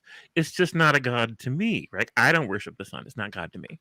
So when I say there is no God, I mean there is nothing that is even possible to exist, which I would consider to be worthy of my worshipful regard. I wouldn't find anything worthy. Any entity that would allow the world to be as bad as it is either so lacking in power that why are we calling it a god, or is so lacking in conscience that why are we calling it a god? So if somebody proved to me that there was this creator being that's necessary to have created the universe and all that stuff, that doesn't mean that they proved to me that a god exists. They've just proved to me that a creator being exists. It's still just like the guy that worships the sun. Proving a thing exists doesn't prove to me that I should be on my knees worshiping it. So, and that's what a lot of Christians don't anticipate. They think, well, if I can convince this atheist that there is a creator being, I've proven that there is a God. I'm like, no, you haven't. If you can get that far, you've only proven that there's something that you worship as a God, that you regard as a God, that is a God to you. It still wouldn't be a God to me, because I'm not going to fall down to my knees and worship somebody who lets things be this bad. Well, I wouldn't worship the sun, but I'd definitely be grateful for its existence, because otherwise we wouldn't be here right now. Wait a minute. Midnight, you are saying you want to worship the sun? You? Here we go with the albino joke. Here we go it's with not the no, albino joke. same thing with, I'm a redhead, so like I go out in the sun, I get like burned to hell. So No, but Jason, I said be grateful for the sun, not worship it. Okay. Jesus. I'm sorry. Yeah, I thought I heard worship in there No, too. I said It was a slip. It was a slip. Hold on. So Freudian slip. No, hold on. I said I would not worship the sun, but I am grateful for its existence. That's what I said. Okay. Oh, okay. All right. So here, I want to point out a hypocrisy that exists among atheists. And I wouldn't normally do this. Oh, wow. What did I do? No, not you. I'm reminded of Hitchens, because most atheists will tell you that it's unconscionable that a God, if one exists, would create a world where even this much suffering was even possible, let alone let it continue to happen, where it's even possible, right? So it shouldn't have happened. But if you ask them, are you glad that all this exists? Then there's like, yeah, I'm glad all this exists because I love my life. And it's like, you can't have it both ways, man. You either wish none of this existed, and if there's a God that made it happen, then he should be ashamed of himself, or you're glad it happened because you love your life and you're so glad that whatever caused this universe caused it. You can't have it both ways. Maybe you got to pick one. You got to pick a position. So that's one of the things that I sometimes run against other atheists about. I just thought I'd throw that in there. Didn't you just say that I'm being hypocritical by being grateful for the sun? No, you can be grateful. I mean, it's okay to even be grateful for your life. That individually is fine. I just think that we need to decide what our position is about whether or not we're glad the whole universe that allowed us to exist exists. I mean, I'm glad for the entire universe existence. Well, if we are, I don't know. If we are, well, hang on. I don't know what caused it, but I'm still glad it exists. Otherwise, I wouldn't be here. Is that a better answer? It's a fine answer, but once we take that position, then we can't turn around and say, if a God made this universe, he should be ashamed of himself. We can't have it both ways. We're either glad it exists, no matter who made it or what made it, or I don't really agree with that, right? because you can be glad the universe exists, but at the same time still see the flaws within it, and criticize those flaws. Like, sure, but that's not. Yeah, I mean that. I like Lena's objection here. Lena says, "Why can't you like the imperfect and yet demand perfection from a perfect being?" I mean, that's kind of what I just said, basically. Oh, well, I thought you were making a slightly different point. Well, it's a slightly different point, but it kind of goes well with what Lena says, right? Because James's whole point is that atheists are hypocritical, right? They enjoy the existence of the universe, but then they say, oh, God could have done better, he should be ashamed. And I pointed out that, well, like, no, you in this case you can have your cake and eat it too, by being appreciative that the universe exists, but also pointing out that there are flaws within the universe. Sure. You know what I mean? Yeah, that part makes sense. But if you had the power, to go back in time, assume God powers, and now there's two gods. There's you and a God that created the universe.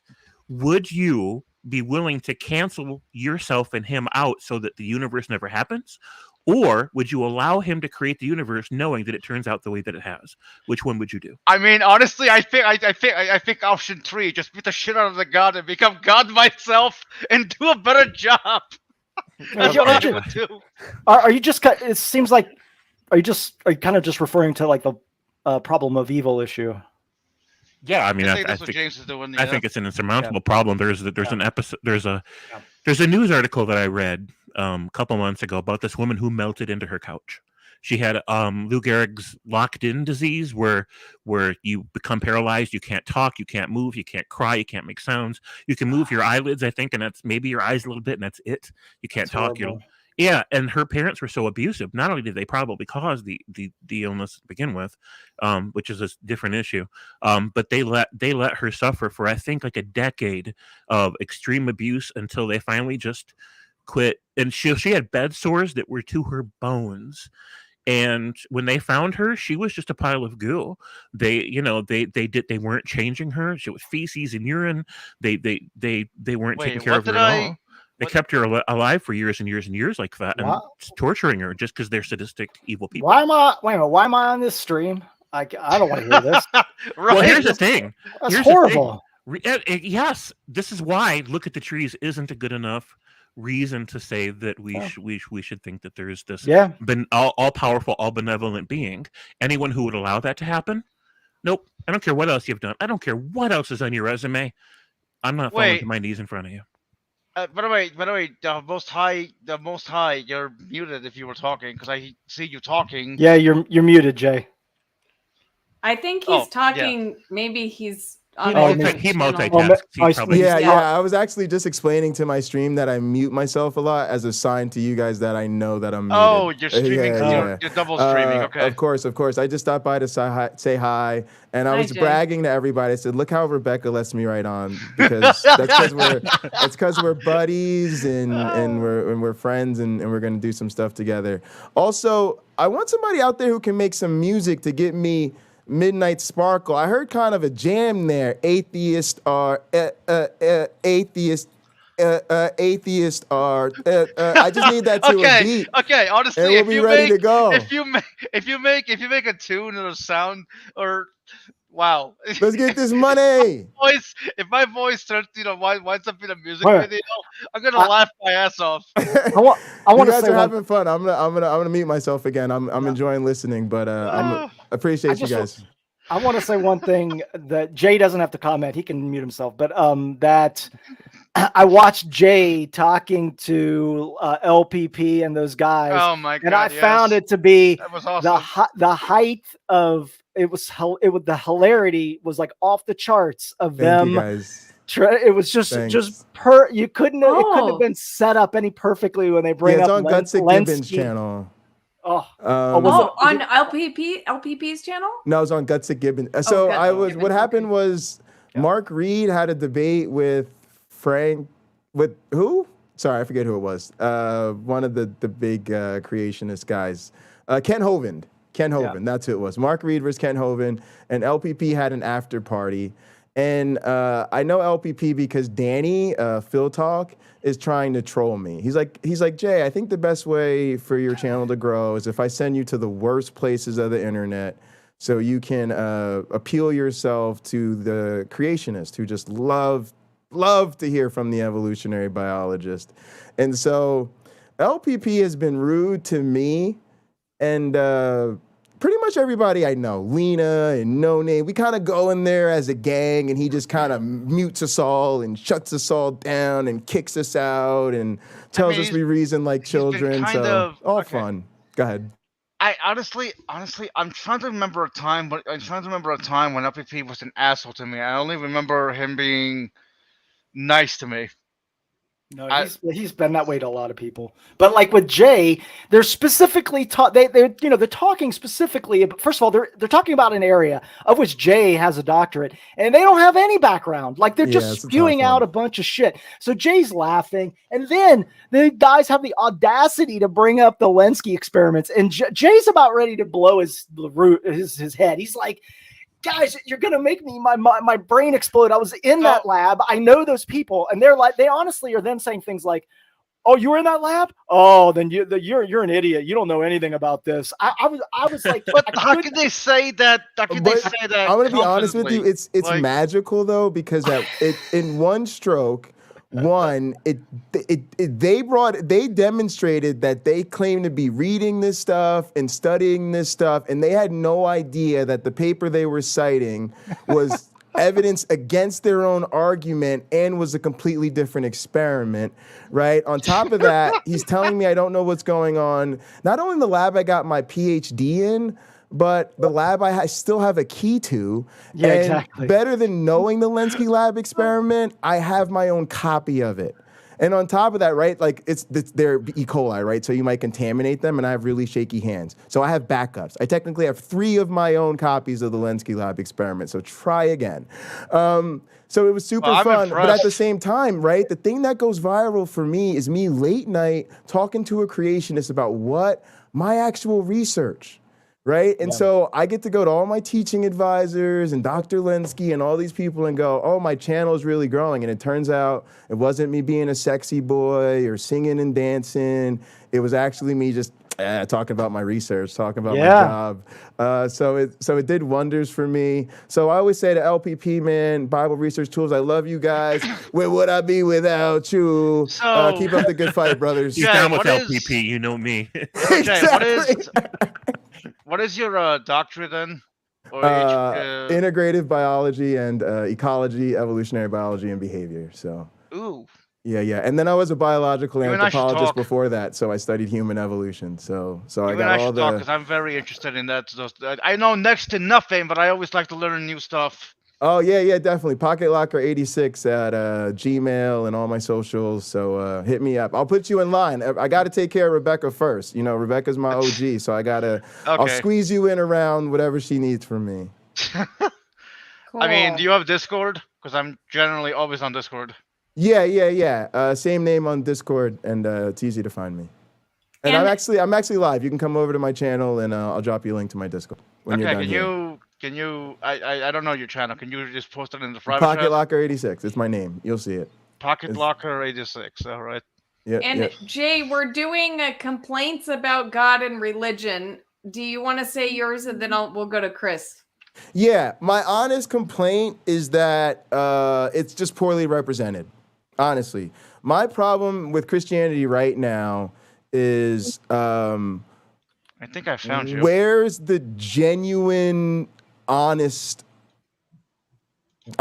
Like, why is it that whenever they go, oh, here's our science, it's the worst science or the worst scientist? I said this earlier. This is just, it's honestly, because you got to remember, I'm not an atheist because I just woke up one day and I was like, it'd be really great to shed God. I come from 5 generations of ministers. I've been religious my whole life. I worked at a church. It would just be super convenient for me to just stop believing in God so my family can treat me like a second-class citizen the rest of my life. It just was the toughest thing I ever had to go through. But at the end of the day, Honest Jay had to say, I just can't say that the beliefs I held so dearly are now an honest reflection of the way I see the world. And I went looking and looking and looking, and I feel like I didn't find it. And the best I really get from most apologists is I wasn't looking at it right, or I didn't have the right interpretation, or I must have been around the wrong Christians. And it's just none of that works for me. I just wish I could find that genuine intellectual, scholastic hero of the faith, and I'm kind of on the side of Christopher Hitchens, where I think those days are over. Yeah. And as a Christian, I had to admit it to myself, and I'm trying to figure out why the rest won't join me. But that's my complaint, and I'm not asking anybody to feel they need to defend that. I found your channel, by the way. Thank you. I appreciate I that. said something in the chat. Hi, you've been dying. Thanks. Oh, Jason Torrens in here. Yeah. See, people these days with their multiple tabs and the multitasking. But yeah, seriously, thanks. And also, I want to thank Rebecca because she came over on Hot Program. She still gave us one of our best interviews, and I'm looking forward to what we'll do when she's done traveling. I'll probably be here for about 10 more minutes or so, and then I got to get back to work. But thanks for having me on and asking me. Appreciate the chance to participate. Thanks for sharing your thoughts, Jay. Thanks for coming on. Bye. Chris. He's got 10 more minutes. Hello. Oh. Hi. Do you have complaints? Not really, because sorry, it's just basically because I was listening to you and James, and then I kind of went away for a while, so I'm not exactly sure like where the barometer on the whole conversation is, but I'm just gonna give you probably an observation with creationists most of the time. It's that they need, well, from what I can see is that, from my perspective, I guess, is that they are, well, you know about the needy IQ and needy scale from Pine Creek, yeah? Yes.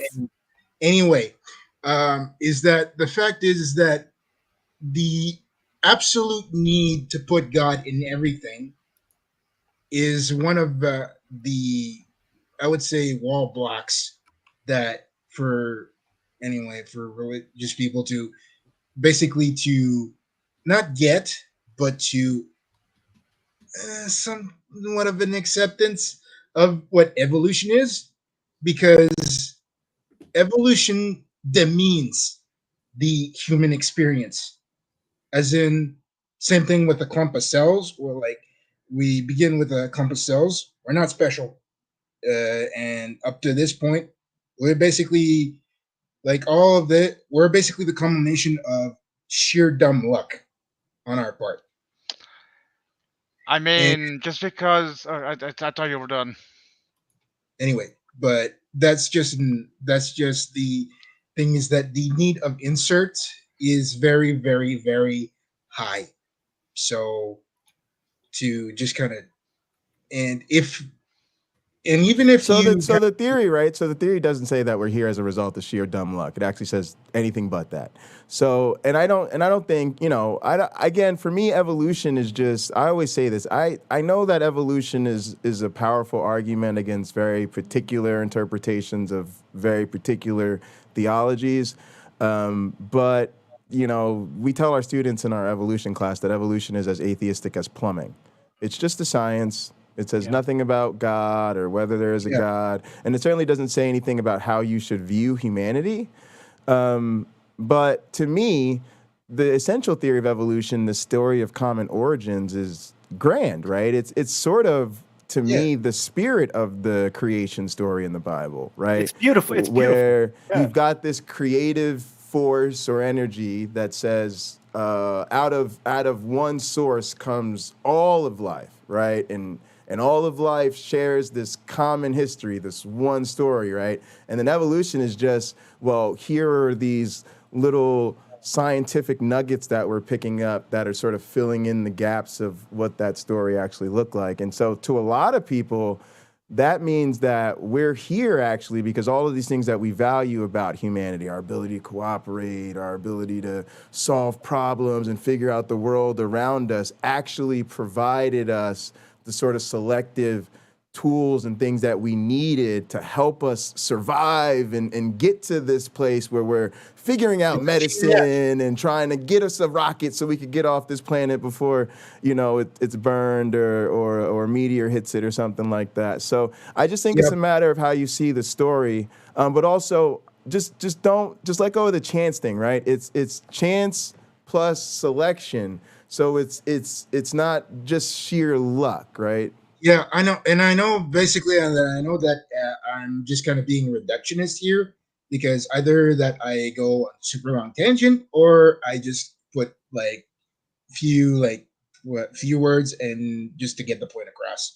But the thing is, what I'm trying to get at is that the fact that God is everything to theists, basically, or is that and the when you basically present with the absence or the super reductionist implementation of it, as in God of the gaps, basically, to a very tiny corner, it's very, very hard to let go of that. And that's what I'm basically saying, is that it's basically like a cognitive dissonance hitting a wall, and you can't go cross over as easily as that basic. Yeah, I struggled with that myself, and I actually think that's fair, because I think that what I came to accept first, right, wasn't that I don't think there's a God or God doesn't exist.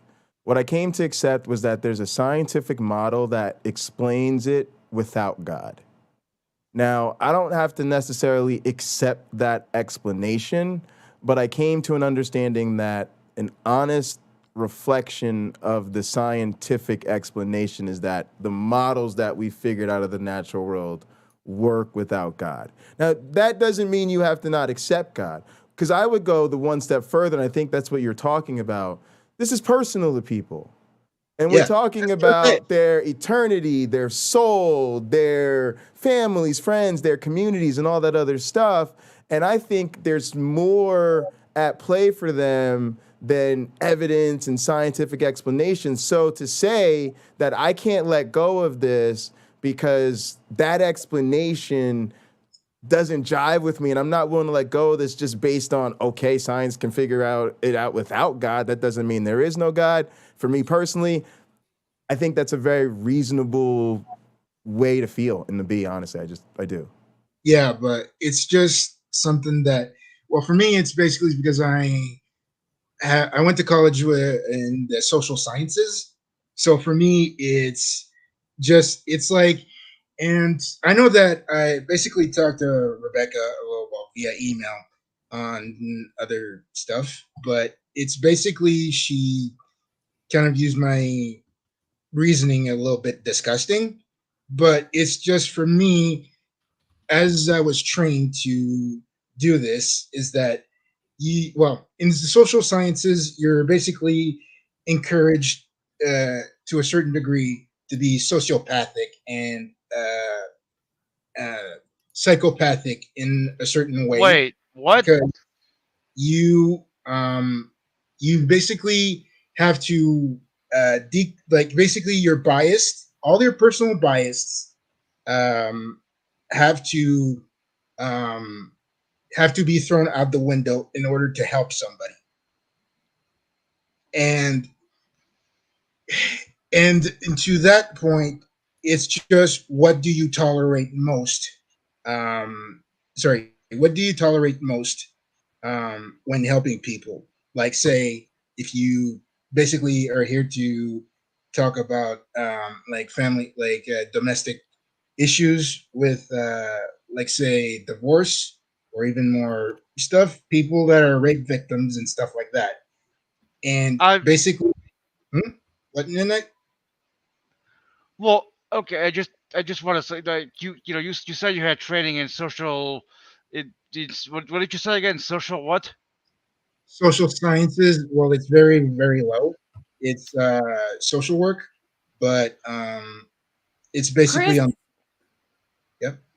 I just want to interrupt you here because I think there's a lot of people who are really confused Yeah, because they I was don't know like, the context of our conversation. Okay. And Oops. I don't know if if we start down that road, we're gonna have this conversation is gonna go off the rails. So Sorry. there's just one quick thing. There's just some interesting things he said that I'm like, I should never mind. Go ahead.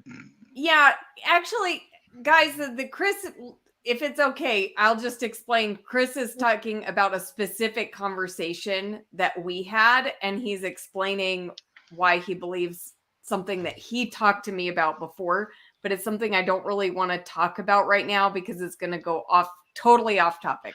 Yeah, he's So- just like I said. He just said some things that raised my eyebrows. Like what? Like you know what I mean? But we won't talk about it here. Well, Chris, you Because, can explain what we were talking about if you want. I just want to move off the topic I'm quickly. not telling anything if you don't want to.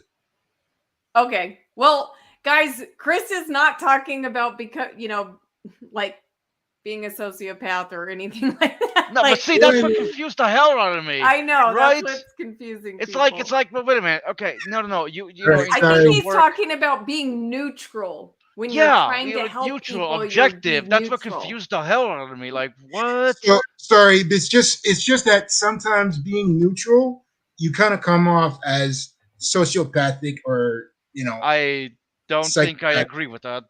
But that depends on people. He says more complaining. Let's hear from Deepak. I think he has a complaint.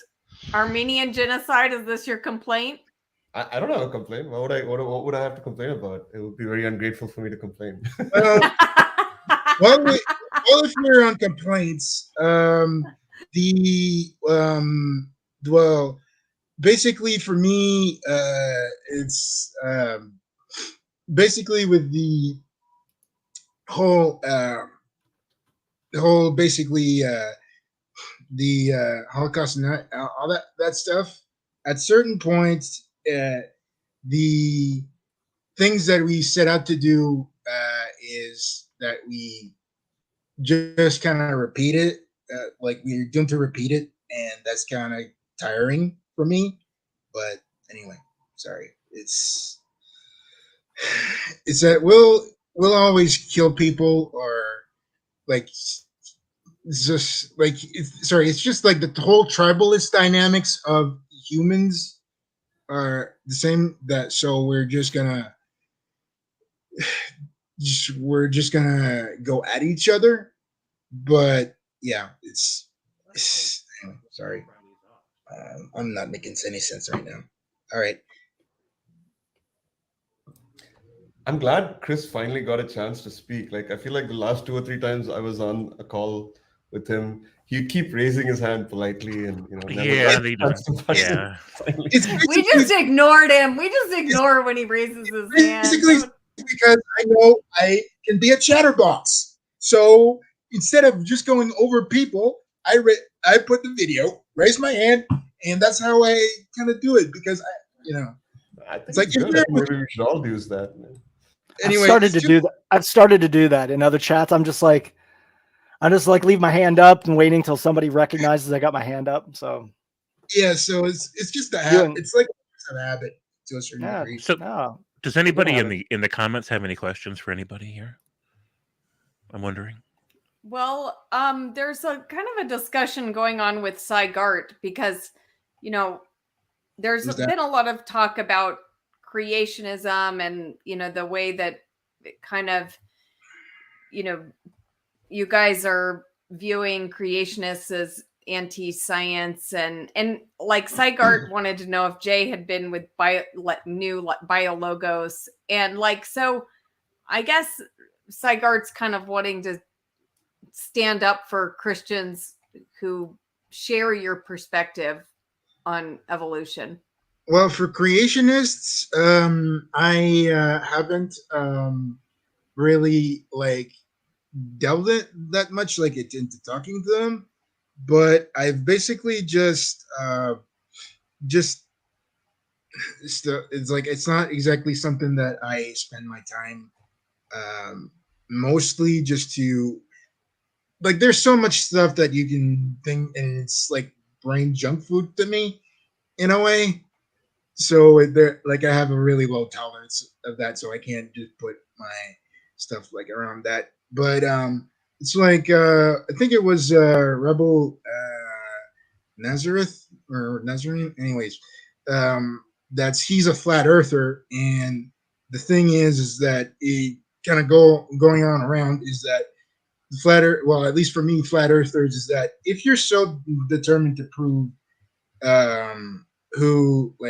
if you're so determined to prove that the world is flat, why don't you go to space? Or at least go through the program of the astronaut corps and just do the thing instead of just sitting on your ass and just kind of do it. Well, I mean, there was a flat earther here, a year or two back that built his own rocket so that he could launch himself into orbit and prove that the Earth was flat. So, I mean, he crashed and died, but at least he died. At least he died knowing the Earth was round. I was going to say he died. I mean, so there's that. Not the best example. No, but I mean through the proper channels of going through the motions of a, being in the astronaut corps. But anyway, that's just me. But yeah, that makes sense. And just like another thing is that, like, at least for the Earth being flat, is that you have to kind of account for the magma and all that. With how does that work? But, well, sure, there's lots of ways to debunk it, but when somebody is devoted to a narrative, you can't reason them out of it. Like, you can't be loyal to a narrative and loyal to truth at the same time. This is one of the reasons I don't like religion. I liked what Jay was saying, that from an evolutionary perspective is some way not in any way making any claims about God. And if somebody could say, look, I fully believe in the evolutionary process. I believe in evolutionary theory. I believe the Earth is 4.5 billion years old, but I still have a belief in God. Like, there's not a contradiction there. Right. So that's why I want to see someone like Sal have a debate with William Lane Craig. Now, William Lane Craig and Ken Ham went back and forth in a heated exchange a year or so back. I don't know who here knew about that or not, but it was covered on Rationality Rules channel, and he really did a good job with that. Yeah. William Lane Craig and Ken Ham both accuse each other of leading people astray and leading them into potential damnation because of their contrary views. So they definitely weren't thinking of each other as real Christians. Now, William Lane Craig says that he has devoted his missionary work to stopping youth from leaving Christianity, because so many are realizing that evolution's true, the Genesis creation myth is false, and they want to leave Christianity. So he made it his job or his mission to rescue these, as he puts it, these youth from leaving Christianity, because as he puts it, his exact words, because they don't want to commit the equivalent of a frontal lobotomy to accept the Genesis creation story. They don't want to betray their own intelligence by continuing to believe in something that they now know is false. So he tries to explain to them that there is a way to harmonize theism and Christian theism with evolution, so they don't actually have to leave. They don't have to throw baby Jesus out with the bathwater. And so I would love to see one of those debates. But to do that, but isn't the problem, like, to do that, you kind of have to, it's really hard to also reconcile that with a literal Adam and Eve and a literal Genesis in the garden. Yeah, he kind of went the Catholic way on this in an ironic sort of way. Because Catholics accept evolution; they just believe that God breathed a soul into two primates. Finally, the apes were evolved enough where they could house a soul, and so that was Adam and Eve.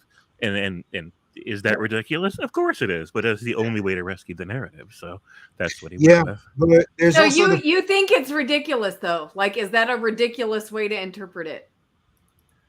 Well, I think he means ridiculous in the general sense, like ridiculous by itself rather than as a way of reconciling, right? Like, it's actually a good way to reconcile, I think, but yeah, it works. Right. But just is that something that you could believe if you were reading the Bible? Is that something you could believe? I don't understand.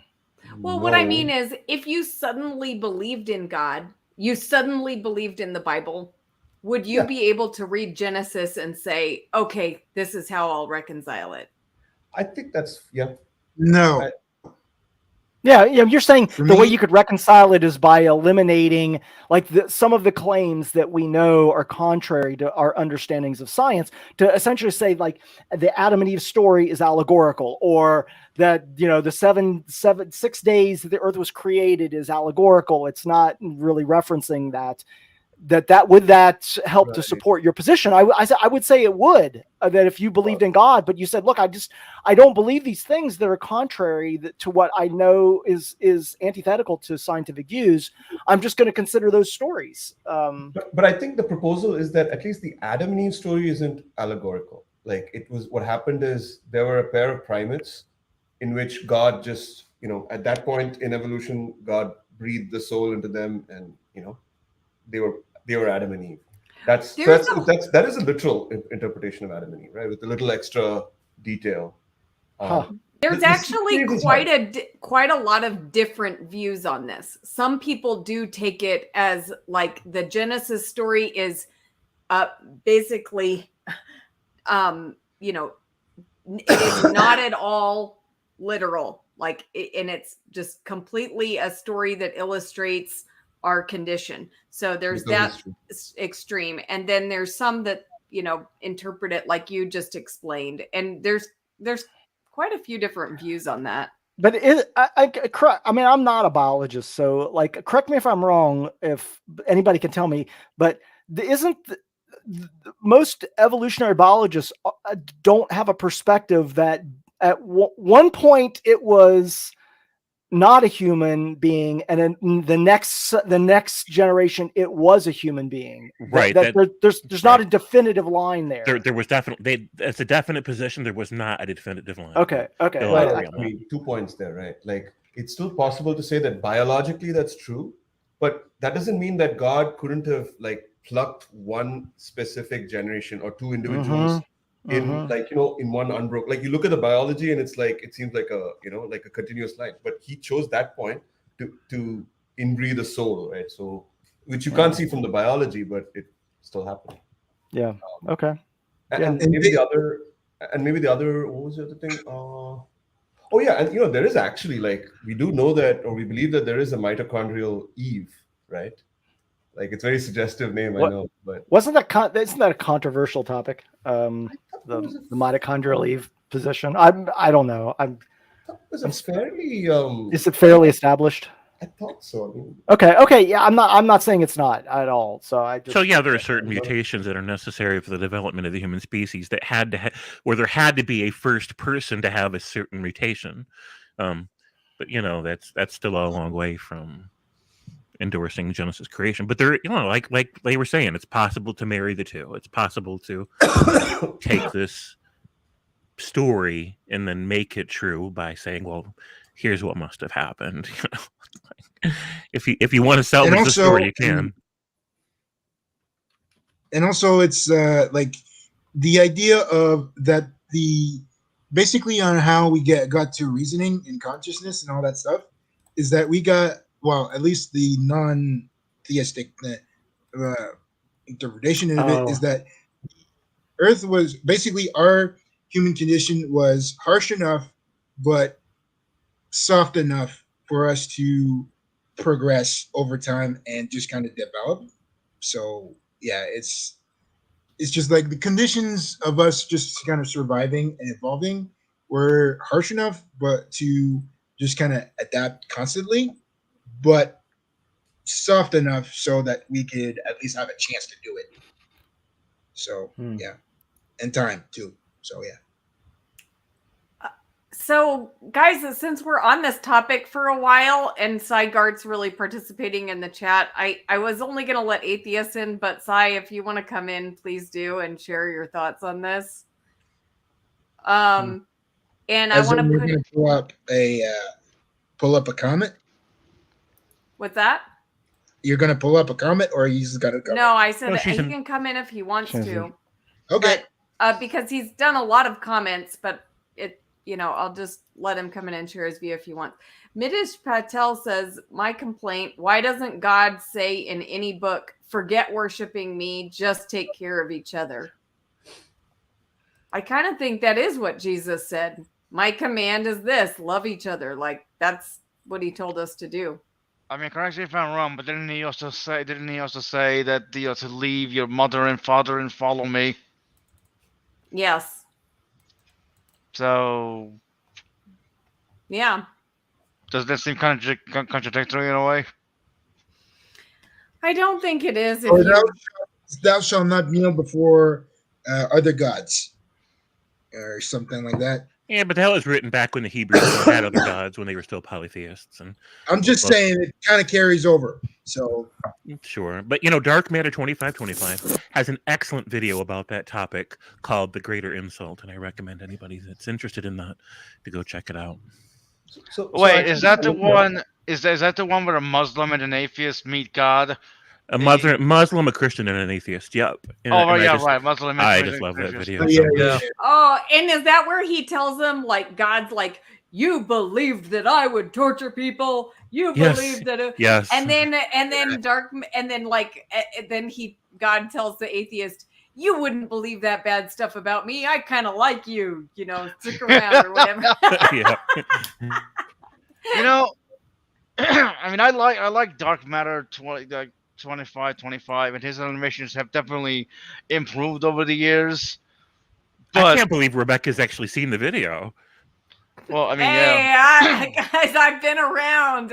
Okay, Well, well, then I Rebecca- will admit that you're less immersed in a cultural echo chamber than I thought you were. Well, I So mean, there's Rebecca, I that. do have a question for you. If you watch the Power Corrupts series, Dark Matter, it's a series Oh from yeah. Dark Matter. I've watched quite a few of his videos, but I wouldn't remember something like the title of the Yeah. series. My favorite one of that series was the totalitarian one. But yeah, it's brilliant. He's brilliant. So you guys, what? you're getting a complaint here. B.S. Lewis says your panel is horrible at complaining. I have, Did Do they you have have kids? I I don't. Well, it's I have just actually. He complains a lot. Well, I want to hear from Cy. Yeah, let's hear from Cy. Well, You gotta I promise, since you let me on, that I will not say anything Christianish. I'll just stick to the science. Okay. Because there are a lot of questions about evolution in the chat, and people were asking various, which were answered by many of the panelists, but I just, was sort of chipping in on that since Jay left. I guess I'm the only one left standing with credentials in the field. So I won't say anything other than that about evolution. Well, you qualify because you were an atheist for so long. Anybody That's who's true. an atheist more than yeah. 20 years gets to. Okay, I Speak up. can be an honorary atheist for a few minutes. That's true. Yeah. And my only complaint, Rebecca, which you know very well, is that I fully intend to convert you to understand that evolution is not only correct, but in fact gives glory to God. So I'll just stop with that. Yeah, I'll admit it. Like if both God theory and evolution theory are both true, then that would be impressive for a God to be so clever in his design that he would like set such an intricate pattern of dominoes to fall to land in a certain way, like billions of years ahead of the time. That's clever. That's a trick shot of all time.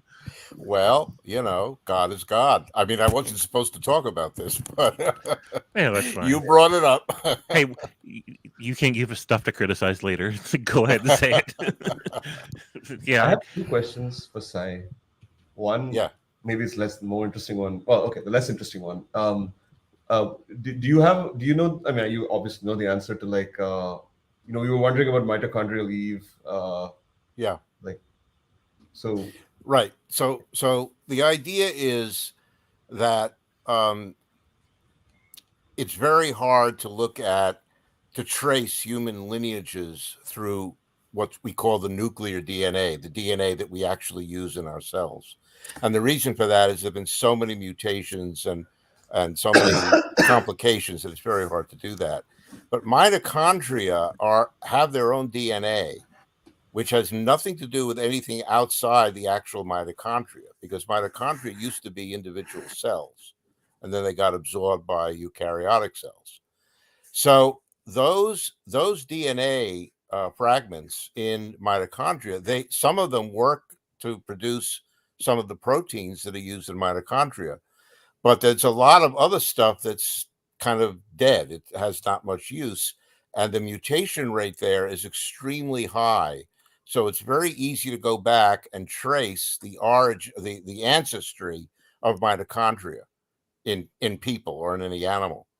So we can do that. Now, the reason we can only do that in women is because everybody inherits because the mitochondria started out in the cell. Sperm don't have mitochondria. So well, they do, but they don't get into the zygote.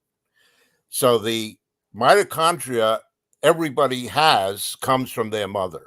Okay, it comes from the cell, the egg cell. Sorry, the egg cell, and that's why we can trace it back in women.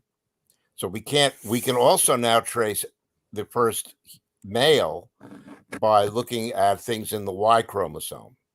And there is something called chromosomal Adam. Not quite as rigorous as the mitochondrial Eve, but chromosomal Adam, excuse me, lived at a totally different time than mitochondrial Eve. And what that means is that mitochondrial Eve was not the first female woman to have this particular set of genes. She was actually what we call the most recent ancestor. Okay, so every living person is descended from a woman. It has to be at least one woman. It doesn't mean that there weren't other women around, but their ancestors either didn't survive or one way or another didn't give rise to large populations. Whereas that particular woman, and of course we don't know anything about her, it was just one of many. And somebody asked whether it's really a population, and it could be more than one, but it was in the same generation. What really counts is the generation that this occurred in, and that could give us a date. And I'm sorry, but I forgot the date, but it's a long time ago. It's something like 65,000. Probably someone knows better, but I can't. Wikipedia remember. says 95,000. 95. Okay, that's about right. Yeah, and humans have been around for the most current idea. By humans, I mean modern humans that look just like us, anatomically us, have been around for about 250 to 300,000 years. That date keeps changing, but it's somewhere in there. So there were a lot of people alive, but everybody can trace their heritage, their ancestry back to 95,000 years ago. And we call that person or that small group mitochondrial Eve.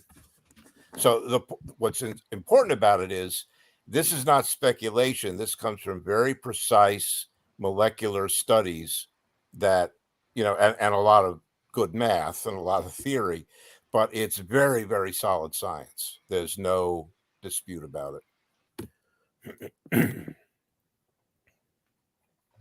And did I hear you correctly that you were that the Eve is like it's that there was a bottleneck that occurred?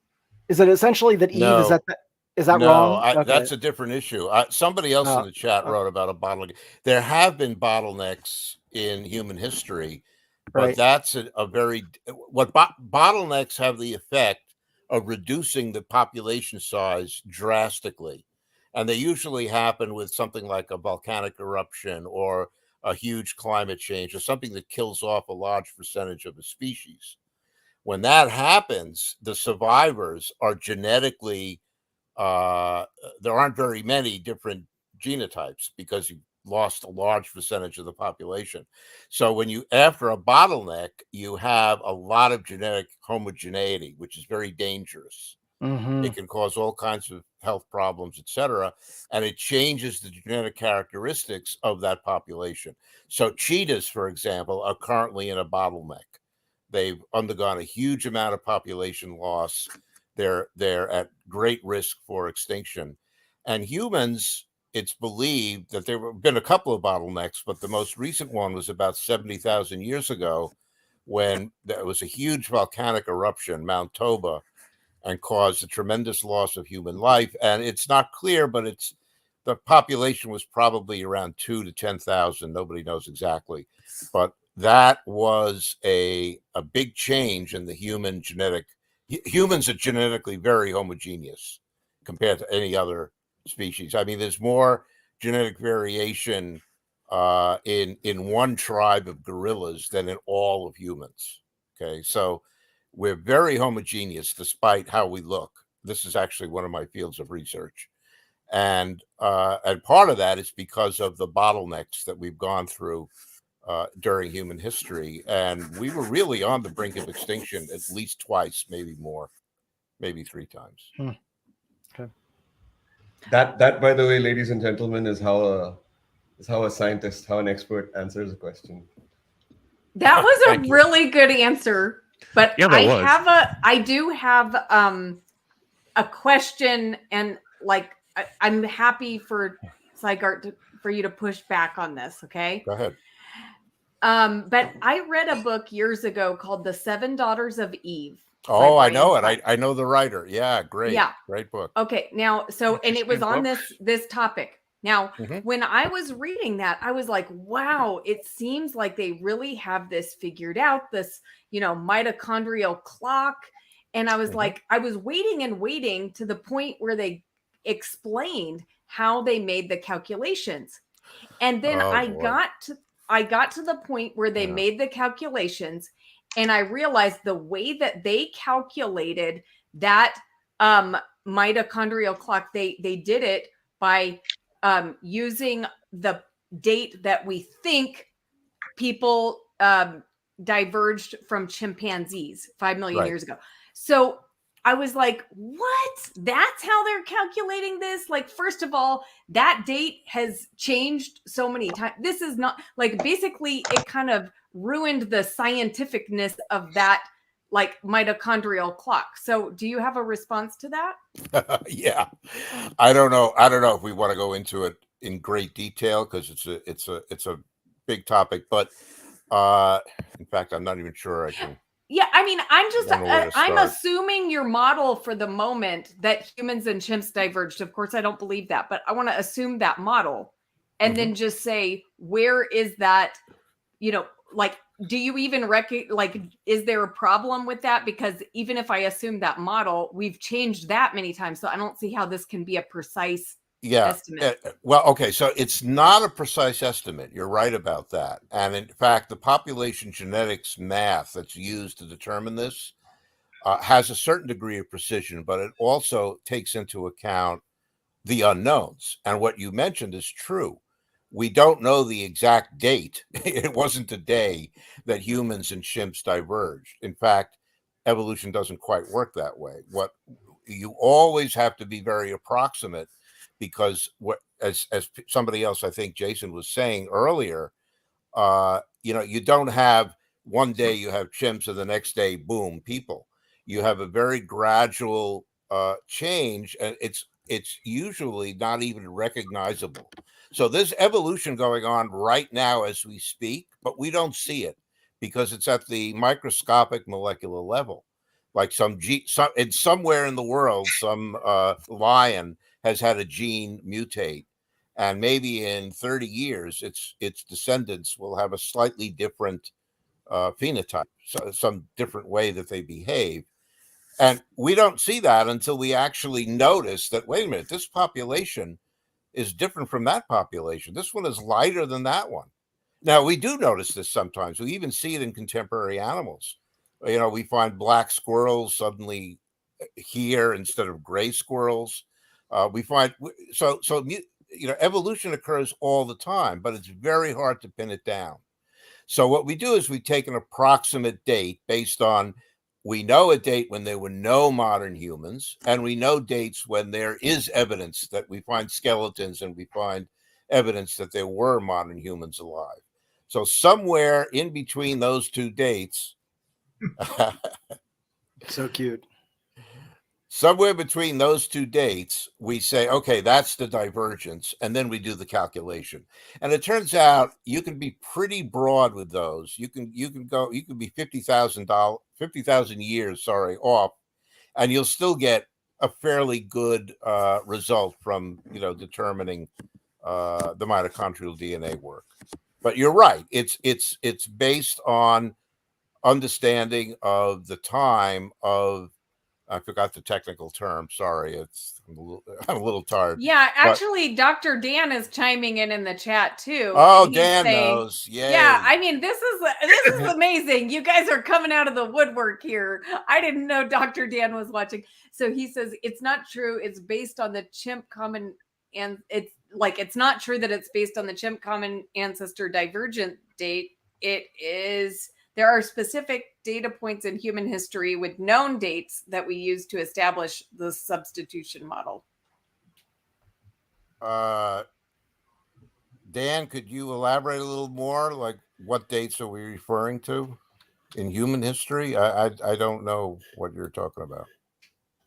Yeah, and you're welcome to come on and explain it to us. That'd be great, Dr. Dan. That might work. And Deepak, tell us your son's name. He's so cute. His name is Arash, Araash, which is actually a Persian name, but yeah. Yeah, Arash. Yeah, wonderful. Yeah. I mean, yeah. So where's the son? I'm sorry? I don't see a son. I showed him his lap. Yeah, just 2 minutes ago. He just came running in and wanted to like bang on the typewriter. And actually, he got me something to give you, Rebecca. This might be helpful. What? Evolution for babies. Wow. It explains the concepts like really well, right? Like how balls evolve, and I don't know, like each new ball is a little bit different. So it's actually a concept book. Huh? Yeah. It's actually a concept book, which is basically I mean, it's obviously, it's not something babies can actually read, but it's more for fun, like for the parents to laugh at. So, now, CJ says it sounds like she's unfamiliar with the concept of error bars. No, actually, what the issue I'm having, and creation, Dr. Dan says, even if you take the lowest ends of the range, it's way longer than the YEC timeline. Yeah, but there's another option there. You could not use a subjective date of a non-existent process of humans and chimps diverging. So since I don't accept humans and chimps diverging, I don't accept that being used at all to date anything.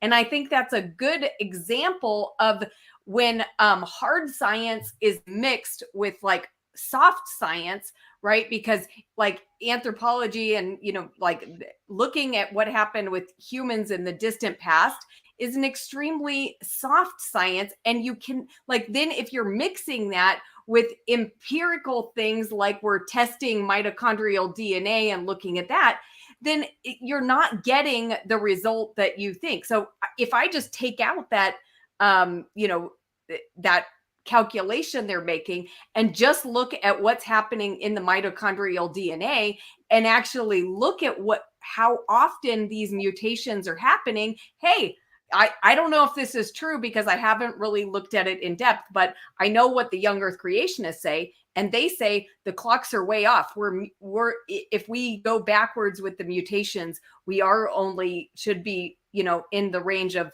thousands, not, below 10,000 years. So that's just my that's what that's not right. What Dan said in his last comment is true, is that there's a big range. You're right that is soft. I've been saying that all along. The dates are soft because we don't know the exact dates of anything that happened. We can only be approximate, but it's not that soft. Okay, it's not soft enough to allow those dates to be in the thousands of years. I mean, that you have to really. The problem with creationist science is that it really has to make a lot of assumptions which are not warranted. Yeah, that's right. Nate Jeanson uses that, and actually, it's not just the selection and drift. There are other errors in his use of mutation rate, and also. Sal's mentor, Sanford, does the same thing. So I say those are the two major creationist geneticists, and unfortunately, their work is just not tenable. I mean, it's wrong. Sorry to say. And also there's another thing. Well, it's not like I'm not exactly as astute as Sai here, but the thing is that it's like if depending on what ancestry you have other subspecies of humans from that branch too. Let me stop you there, Chris, because this I am an expert on. Okay, there are no subspecies of humans, none. Well, I'm talking about Neanderthal and all that Okay, stuff. that's a species of hominins. Yeah. Okay, Sorry. but a lot of people think that human diversity, like population diversity, racial diversity, is subspecies, and that's not what you meant. So that's good, because that's not true. It's only one human species. Homo sapiens is the only one.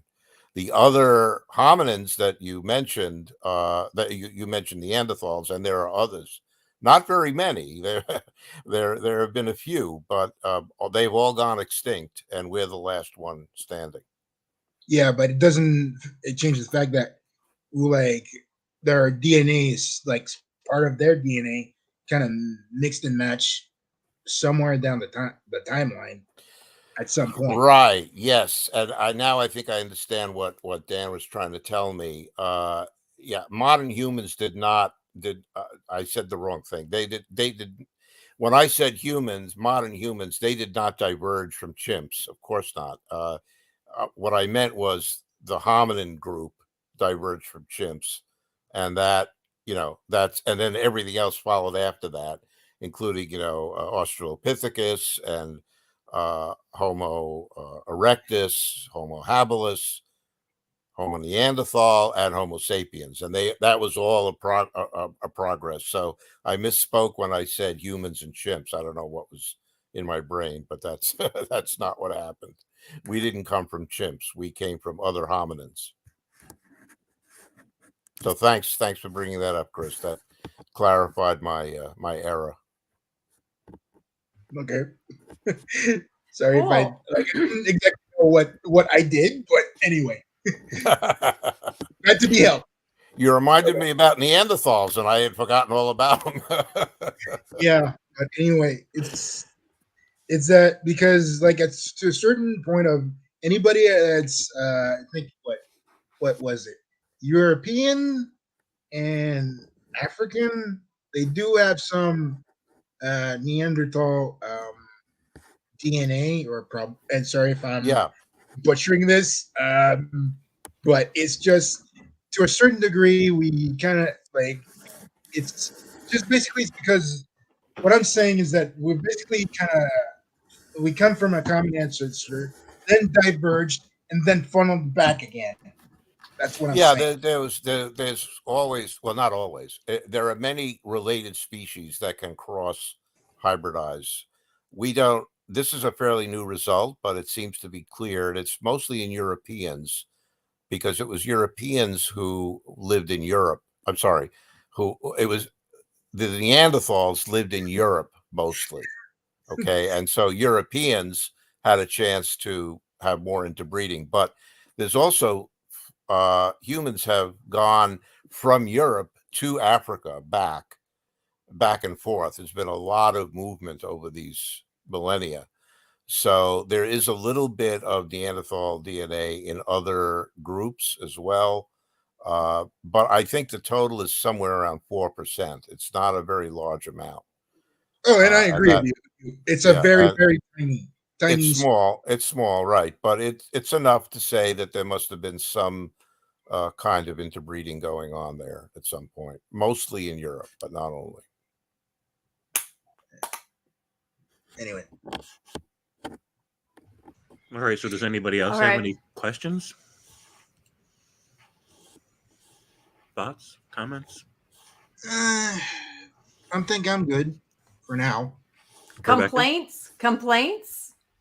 I mean, I have endless complaints about religion, Bibles, God, you name it, but like, we don't want to listen to me rant for the next 3 hours. I know I don't. So same thing with me. So it's like, but it's like another thing is about the basically religious squabbles that we have, like currently and past and present, current squabbles that we have. I kind of view them as petty. Like to a certain degree, it depends on who like how much attached are you? That I know. It's like basically at the end of the day, well, with okay, I'm just gonna say it.